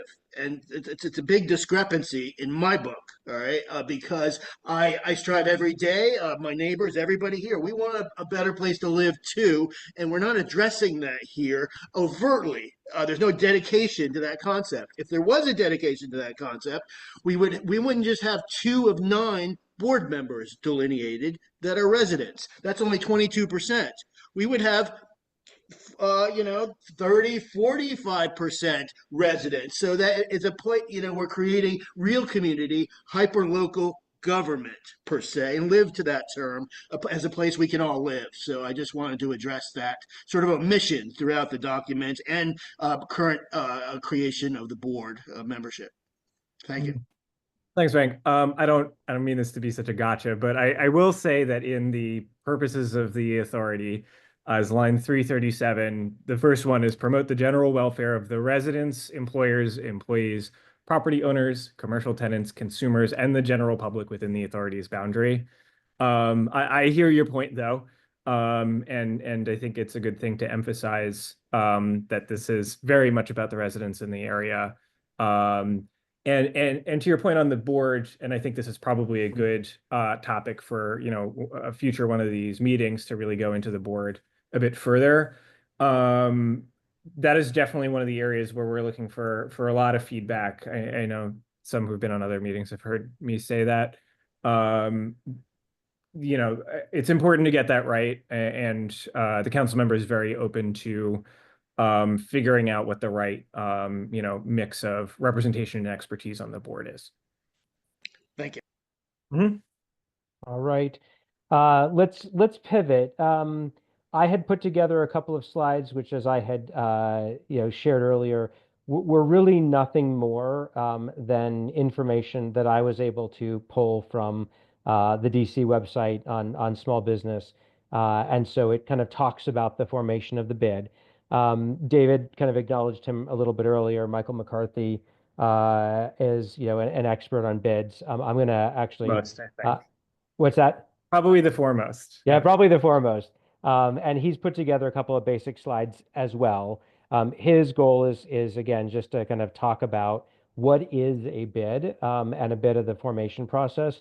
And so, Karen, if you don't mind just putting that on, I would like to, or as we're putting Michael up, I want to also clarify the reason for Michael sharing his expertise in the bid is not because we are evaluating an NMA and a bid, right? What we have on the table is an NMA proposal that the council member has submitted. And many of you have said, how does this compare to a bid, right? And it comes up to some of the questions there today. A bid is something that is very common in the district. And there are, a number of them, I think 11 or 12 of them across the city. And so this is meant as a point of education. Michael, sorry, if you can raise your hand, Karen will be able to find you and elevate you to presenter. But it's a good point of comparison. And the way that I always like to think about things are, what are the different options and how do we choose the best elements of those options, so that as a community we're putting together the right solution, the right package to meet the needs that we know we have. So with that said, Michael, I'm going to give you the next let's say 10 minutes. And again, I'm going to ask folks to do the same kind of Q&A. I want to make sure that we've got an opportunity for folks to be able to ask questions, get answers, et cetera.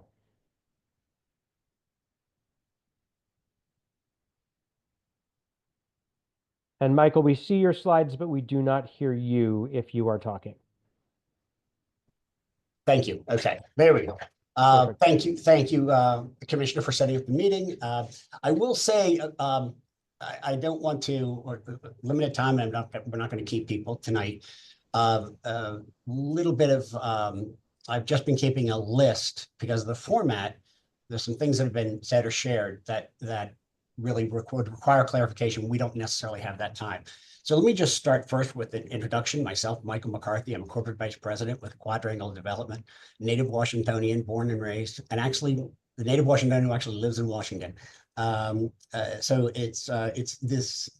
things like the neighborhood, the Shaw neighborhood, they're very near and dear to my heart. In my spare time and my contribution to the community has been involvement in bids. It's all my volunteer efforts. I have joining me, and I'm going to ask him to introduce myself, my associate Michael Wagner. So Michael, could I ask you to introduce yourself as well? No, I guess never mind. He doesn't have the podium, so he can't. So Michael too is a Washingtonian, children in the DC public school system. Just his engagement in the city is absolute. And also joining us is Jaron Price, who's the president and CEO of the Downtown Bid. And he was important because I wanted him to be able to speak to basically the role of bids and the business community.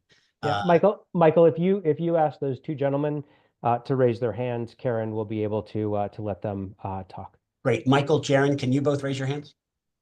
Thank you. So with that, without question, we are in alignment on the goals, and that is to bring improvements to the community as fast as possible.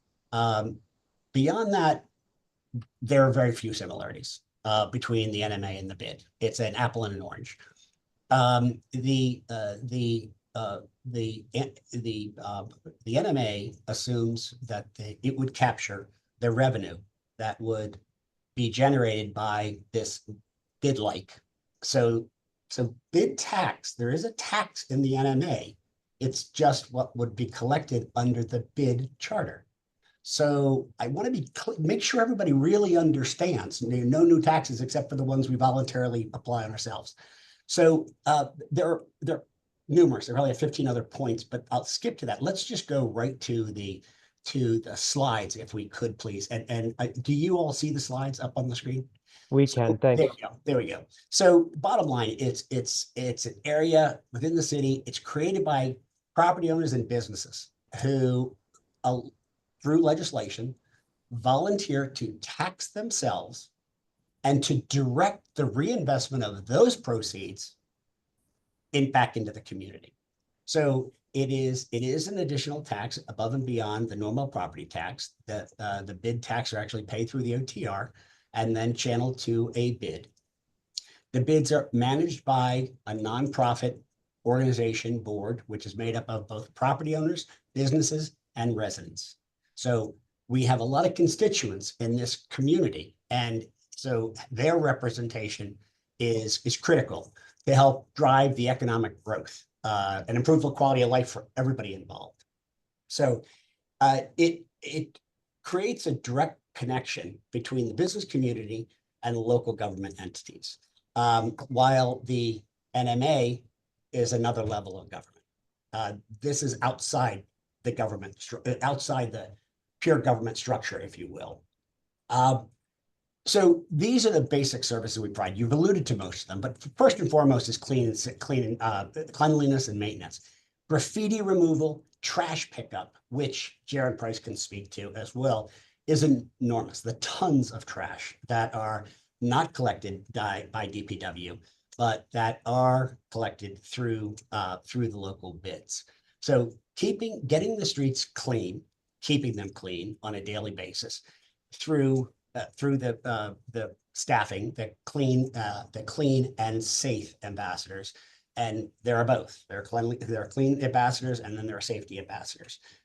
And for us, this is a very this area has a lot of unique needs. There's nighttime on U Street. There's daytime on U Street. There's the Shaw neighborhood, which is independent of the U Street business corridor. So there's a lot of constituents to include.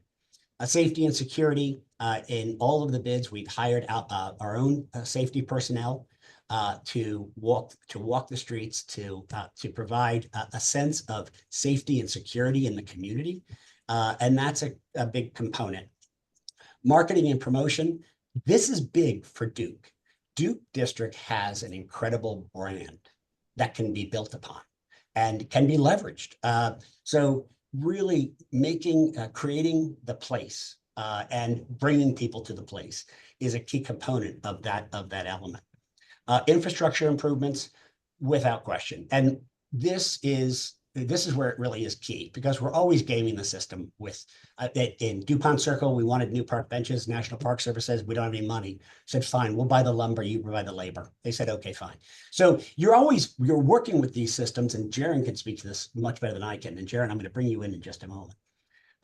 So infrastructure improvements is key. Lighting, especially for us in the Duke district, is an issue that needs to be discussed, and be mindful about, how much lighting do we want? There is such a thing as too much lighting. Business support is critical. And in fact, in the DuPont area, the Connecticut Avenue is going to go under construction, and we've received a grant of $1 million from the community to channel to businesses who are going to be impacted by the construction. So that is all. Other services, and the other services really can be fairly broad. By way of example, in the downtown bid, we've taken over the management of Franklin Park. And I think most of you have probably seen the improvements made to Franklin Park. And we are staffing the park on a daily basis with our own personnel. So it gives you a sense of, and just an example of, what is done in other bids. This is really key. So bids go back to 1970. We're not trying to create something new. We're trying to just roll out something that's been proven out. First bids began in the US in 74. The downtown bid, which was the first bid, founded by our chairman, was founded in 1997. And today there are 12. So bids are in almost all major cities and over 2,500 placemaking organizations in the United States. Michael, you had a comment earlier. We were talking about bids and the importance of bids. The comment made when we met yesterday with Deputy Mayor about. Yeah. Could you raise that? Could you introduce that? Well, yeah. So yesterday we had the ability to meet with the deputy mayors Albert and Apia about kind of our efforts around a bid in the U Street corridor, Shaw. And I think one of the things that stood out to me was the deputy mayor Apia is, focused on safety. Was saying that, she works with bids in all the major commercial corridors, and she kind of has this point person or someone opposite her to kind of be a focal point and spokesperson for the neighborhood. And we think that's really one of the values of creating a bid or a place management organization, is having a focal point and for the advocacy necessary to kind of get things done and work within the system, is what Michael was talking about. Because it really, and then we've learned this through conversations with NPD. I mean, and I'm probably not telling anything the business owners don't know here, but it really is a coordination of so many different agencies on any given Friday or Saturday night or Sunday morning for the cleanup to kind of get things done, and kind of having that employee whose sole focus is that corridor to kind of herd those cats is really valuable. Let's do this, because we did a good job. David did an excellent job. We put David on the hot seat for a bunch. Let's pause here for just a minute and see if we've got questions, Michael and Mike, about kind of the bid pieces. I know you've got a few more slides, so we'll kind of keep going. But Krishna, I'm going to start with you, and then see if there's members of the audience that also have a couple questions for you about bid history, bid services, bid frameworks. Krishna, go ahead. Michael, I just want to say first, thank you so much for coming in. I very much appreciate it. I just wanted to also say, just as a district resident, I'm someone who walks through DuPont Circle every day. And I saw you guys 3 years ago trying to solve the rat problem, I think it was, when you were putting down stuff. I saw you putting down these benches, which I thought was insane. I saw you putting up the Christmas tree and doing all this in DuPont Circle. And you know what? And those damn chairs, which I thought were the stupidest thing I've ever seen. But you know what? They're loved. I've seen changes in DuPont Circle. And so, I just want to say, just from the depths of my heart, thank you. You guys are making a difference. Now, let's get down to U Street. I see two problems. One, I'm hearing a lot of feedback, especially in the Q&A, on an additional tax. U Street business owners, I think, legitimately feel like we are a bit overtaxed here, and that we're paying too much and we're not seeing a lot. So why should we pay an additional tax? What is the benefit of that? And just second, I mean, and I realize this is maybe getting ahead of myself. I mean, how would you envision working with an NMA or something like that? I mean, or are there any examples of that elsewhere in the city? I don't see us working with an NMA. The NMA, this suggested bid under an NMA undercuts the very premise of a bid, which is we collectively agree to tax ourselves, but we're going to direct how that money is invested. We don't even, with the board composition and things of that sort, there is no self-direction. It is the money goes to the authority and the authority will decide what to do with it. So I wouldn't tax myself and give the money to somebody else. I tax myself if I could direct those funds to cleaning the streets, to making them safe, to hiring personnel. So it is, and that's the thing. I don't know. I haven't seen any kind of budgets or business plans about the NMA. But for us, we started this process before we even knew the NMA was, and I say started the process, we started the evaluation process before we ever know the NMA was going to be, was a thing. We didn't even know of its existence. To see, is it even feasible? And is there a supportable tax base to do this? And we found in the first go round that yes, there was sufficient both interest and from the property owners. Now, having said that, we're still in its infancy, this process. It's a fairly straightforward process. We know exactly what needs to be done. But I think you also partially made my case for me. You talked about walking through DuPont. It is delivering substantive change to the neighborhood every day. We only have 4 years. 5th year, we're in our renewal process. We've got to prove our existence, or we're not going to get renewed. So that's where you're really compelled to always be delivering services to the community.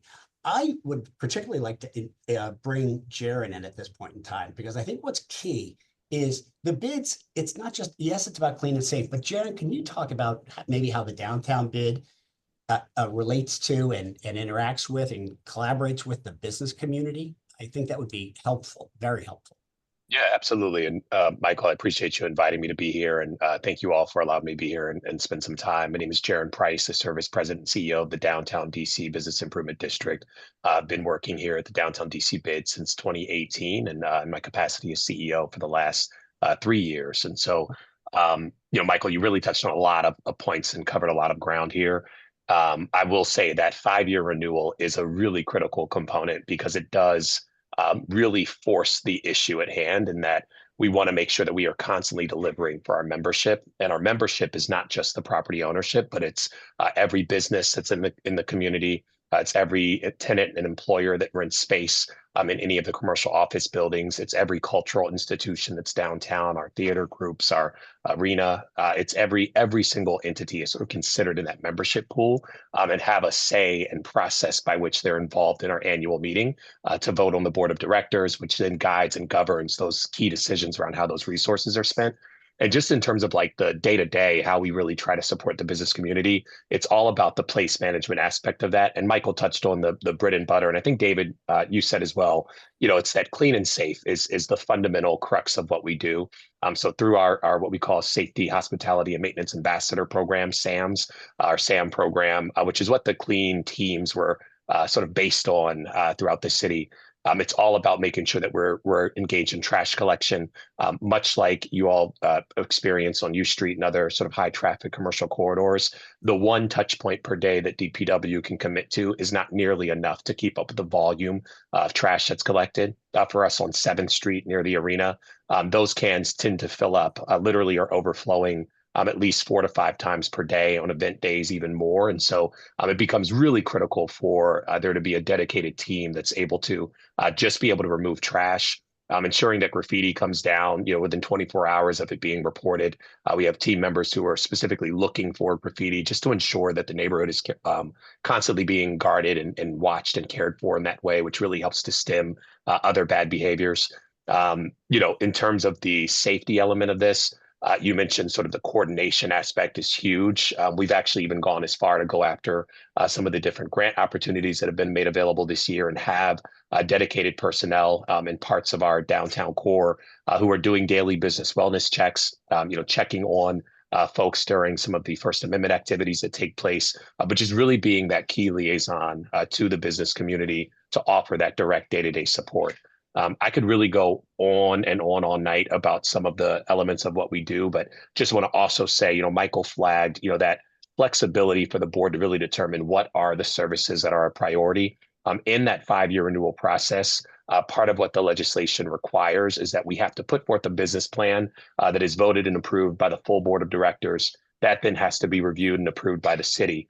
And in that plan, you really map out what is your strategy for the next 5 years? What are the key areas of focus and services that you're going to double down on? And you really begin to set your 5-year budget based on those priorities. And for us, homeless services has been a huge one. We've heard from many of our businesses who struggle with challenges in terms of sometimes just even the front door being blocked by someone who might be sleeping in that vestibule and not really knowing how to navigate the process to help get that person connected to services and get them in a better space. And so we've been able to help fill the gap in terms of some of that work.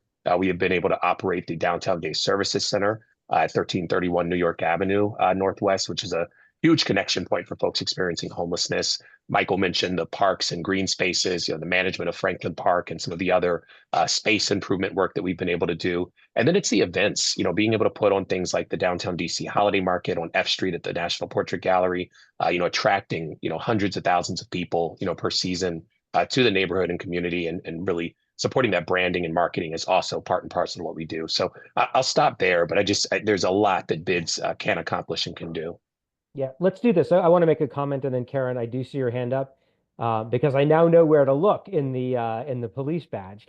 Again, this is not in any way meant to say we've got options that are kind of vying. What we're doing is we're saying there's a lot for this community to learn.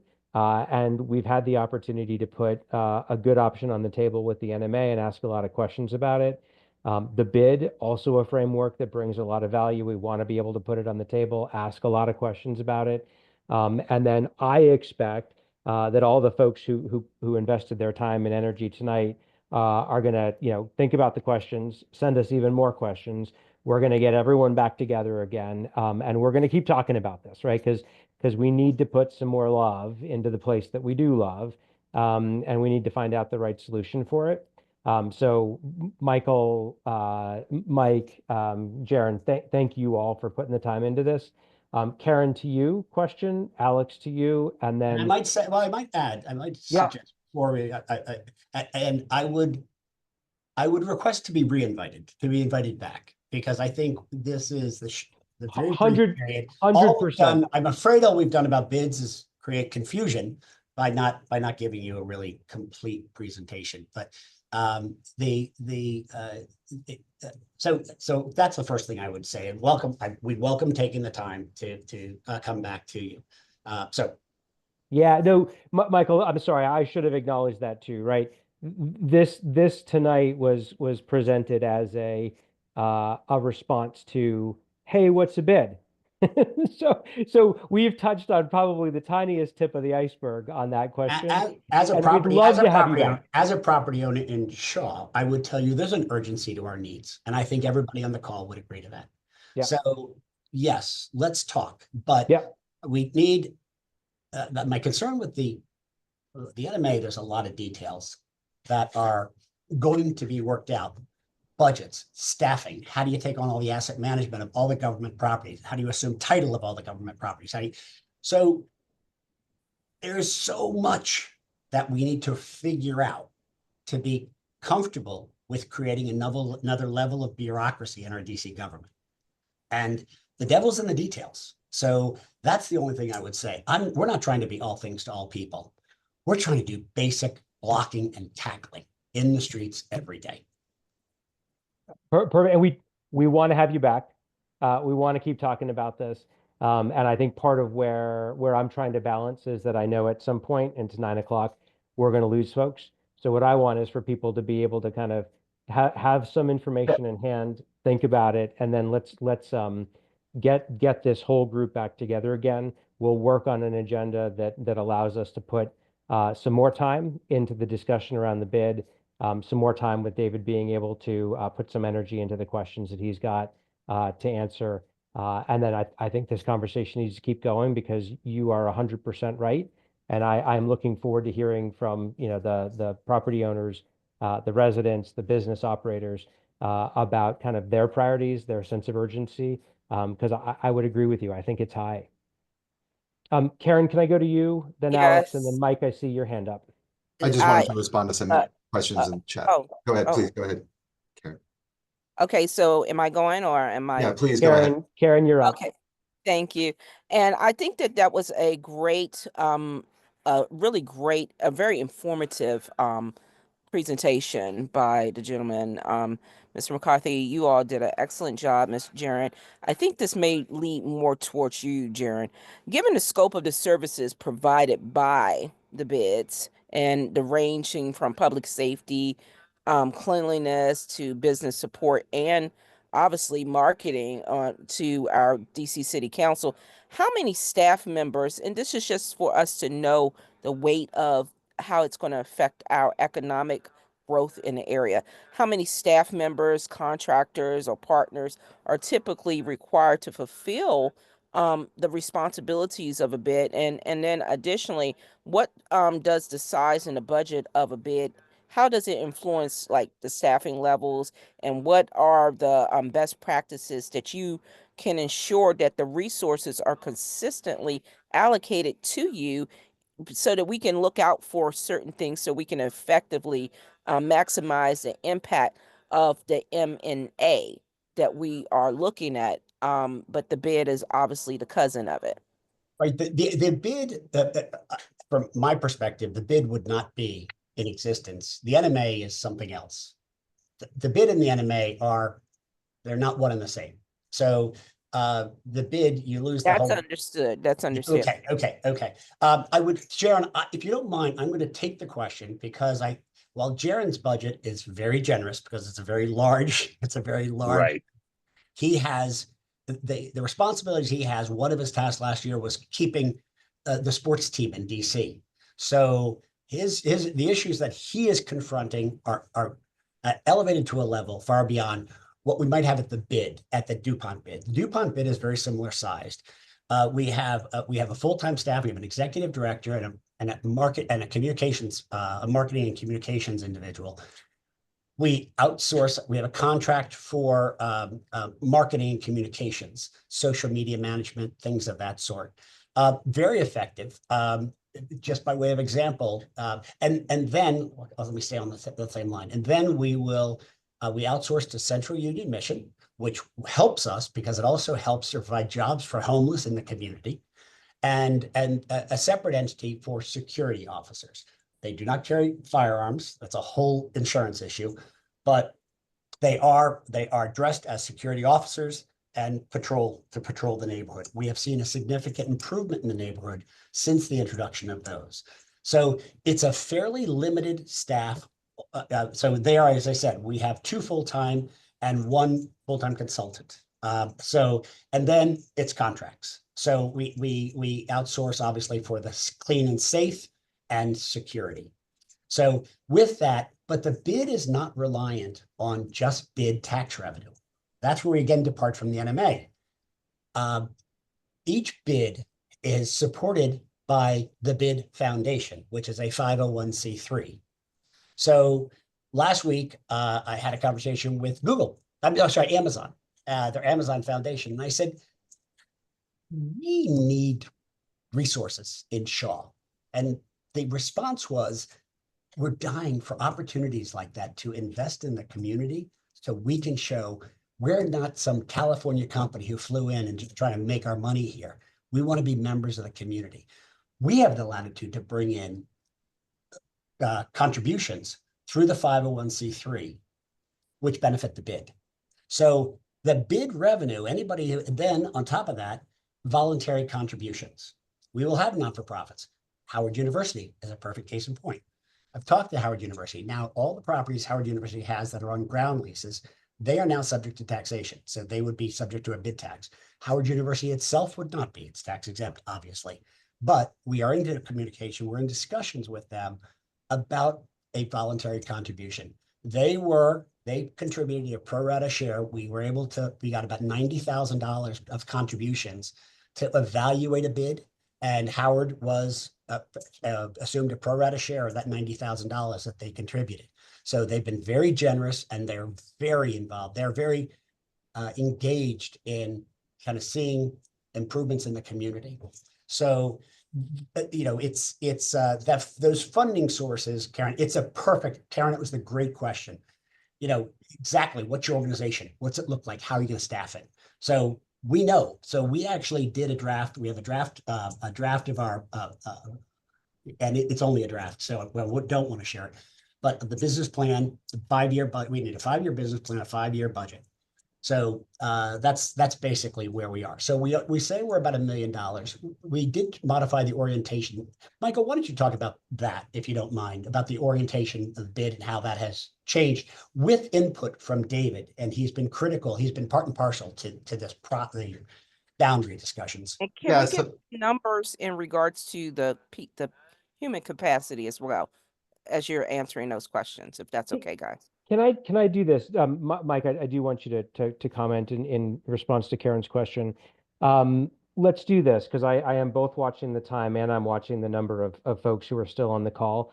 I would like to commit and ask if Michael, you and your team can come back and join the Economic Development Committee again with some, you know, Already put additional 3:20 on my calendar, sir. Awesome. With some additional details. I know that David is also going to join, and what I'd like to do is to, you know, the committee will work to make sure we've got an equitable distribution of time. But I think there's a lot of good questions that folks are asking of you in the chat as well. And what I don't want to do is for you to answer great questions and for us to have lost, you know, a whole bunch of people. So if you don't mind answering the question, Sure. Alex, I'm going to make sure I go to you before we wrap up tonight. Thank you. I appreciate my question being answered. I appreciate that. Yeah. Yeah, sure thing. So, yeah, we're updating the economic analysis.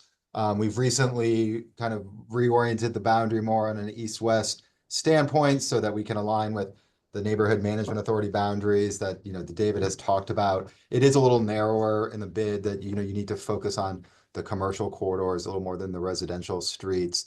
You know, and we've done that to try and secure the council members' support because with the bid taking or being mostly in the council member's ward, we obviously need her support for this to be successful for a 2025 launch.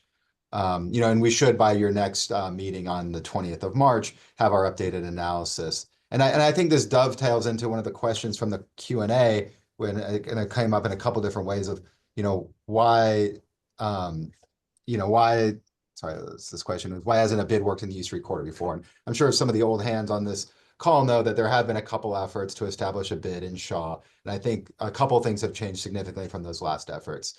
One, there's been a huge influx of institutional capital and higher density development in the corridor, you know, starting, you know, 10, 15 years ago and going on to today. I mean, for instance, you know, we're about among our 3 projects with Howard, you know, we're going to be investing over $500 million into the neighborhood over the next, you know, 5 years, God willing, with the capital markets these days. And so I think you have this kind of concentration of high density assets with an assessed value that allow you to get up to this kind of economic baseline for a bid to be successful. And we think that number is kind of around $1.25 million, $1.5 million. Without that kind of level of revenue, you just don't have enough services to make a dent.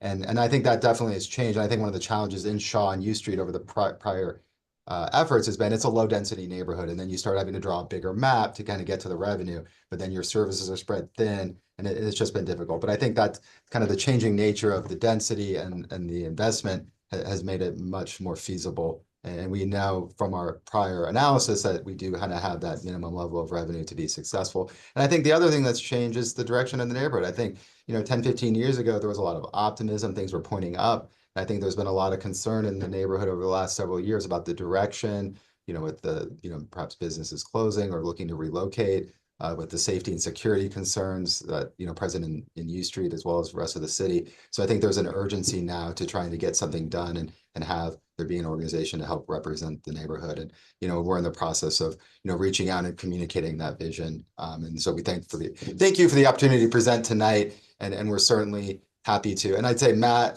Commissioner Fay has my contact information and Michael's. Commissioner, you're welcome to share my contact information with anyone who asks we'll And- certainly make the slide deck available to you that you can circulate on your listserv. But yeah, folks are certainly welcome to call me, email me, and talk about this offline. And we'll certainly be back at your next presentation on the 20th of next month to continue this. Perfect. But meantime, we're continuing to work to gather the support and put our analysis together. Thank you. Thank you. And Karen, great question, right? I mean, it is important to get that one answered. Alex, I'm going to turn to you, and then Karen, I'm going to ask if we've got any other hands raised in the audience, and then I'm going to look for us to break because it is 9:15, and we are definitely starting to lose folks. So, Alex, your question. We'll turn one more time to the audience. We'll thank everyone who's been here, and then we will part ways. So perhaps the biggest question that hasn't been asked here, and that we as a city, as a neighborhood, as a community, as a committee need to be asking is, do we really need to create an entire new type of organization when we already have so many options that we could be using to direct the funds that would be coming from the performance parking pilots? That was the stimulus, for the NMA proposal. If you look at the PowerPoint that David had prepared for the council member and has been shared in the community, there's a grid that compares bids and the NMA. But the one thing that it doesn't do is it doesn't compare that to Main Streets. I mean, Main Streets do just about everything that is proposed for the NMA to do today. Can we do them to the scale that the NMA would be able to do with all the resources that are proposed for it to be able to access? No. If we, let's say, had $500,000 going to being split between U Street, Main Street, and Shaw Main Streets, could we dramatically increase the amount of cleaning, the amount of branding, the amount of promotion, the amount of safety services that we're able to provide without having to create a whole other structure? With the NMA, yes. So between a bid, if one is able to be established, for the area, and Main Streets, we would be able to satisfy the needs that have been identified. So the question is that we need to be looking at is not just, should we have an NMA or should we have a bid? Is like, don't we already have enough structure to be able to do what we need to accomplish without having to create a whole other set of organization with potentially competing goals, competing for similar resources, from the private sector and the like. So that's an open question and not one that necessarily I need to have, Mike and Jared. Alex, I'm so glad you stepped in. I should say that Alex and the Main Street, this is a bid. Now, when I say a bid and the NMA are mutually exclusive, the bid and the Main Street are not. They are very collaborative. In fact, in the DuPont, we looked at the potential of making them both into a single organization, but we think there's economic merit to keeping them apart. The Main Streets, Alex has done an incredible job with the business community in the Shaw Duke district. He has done an amazing job. Why wouldn't we tap that resource? But a Main Street doesn't have the capital to be able to accept grants because you've got to spend the money and then get the reimbursement, and they don't have that level of funding. So unfortunately, because we didn't have a bid in place, we sacrificed last year $750,000 that was earmarked for Shaw in the Safe Corridors grant because there was no, Michael talked earlier about Deputy Mayor, I'm going to pronounce her name wrong again, Michael, and he's going to kill me. Apia, who said she has nobody on the other side of the table when it comes to the Duke district. She has nobody to work with on U Street. Now, and I say that not to say she's not working with Alex. She is. Alex is permeated every level of government in the city. But things like capital improvements, Alex can't spend $750,000 and wait for the reimbursement to come in. So that's where the bid and the Main Street really are very collaborative. So in DuPont, we are working, the bid and the Main Street work hand in hand. So I will say, I'm glad, Alex, you brought up what you did. I think it was short-sighted of me not to mention this earlier. And let me use that then as kind of our closing for the discussion tonight. And what I'm going to say is that this is incredibly exciting. Everyone who is on this call is passionate about the success of Greater U and North Shaw. There are a lot of big challenges, I think, to grapple with and to wrestle with. And my biggest takeaway from the call tonight is that there are lots of really great options and really smart people who have invested themselves and their careers in thinking about ways to solve these problems and to make this area more vital and more productive and a better place to live and to do business. I think we've got a tremendous outpouring of interest. Again, I don't think we typically have meetings that start off with close to 70 people participating. I have been copying and pasting the questions. We have pages and pages of great questions and comments from people. And this is a conversation that I think is important for us to be really thoughtful about carrying forward.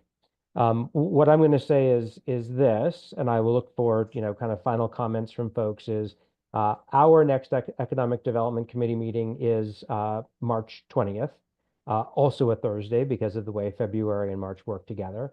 And our committee will be doing a whole lot of work between now and then with David Meny and his office, as well as Michael and his team, to make sure that as we come back together, we've got good answers that we can share with folks, good frameworks to be able to talk about, thoughts about how to move this forward.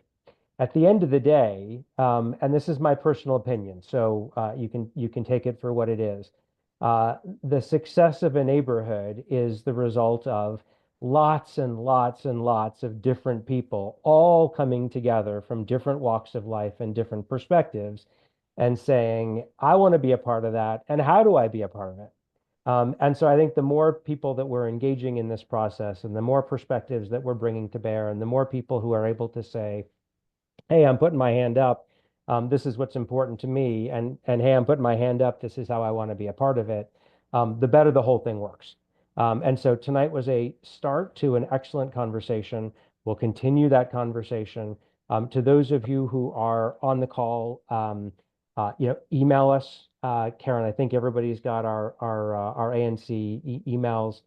Mine, very, very boring, 1b01@anc.dc.gov.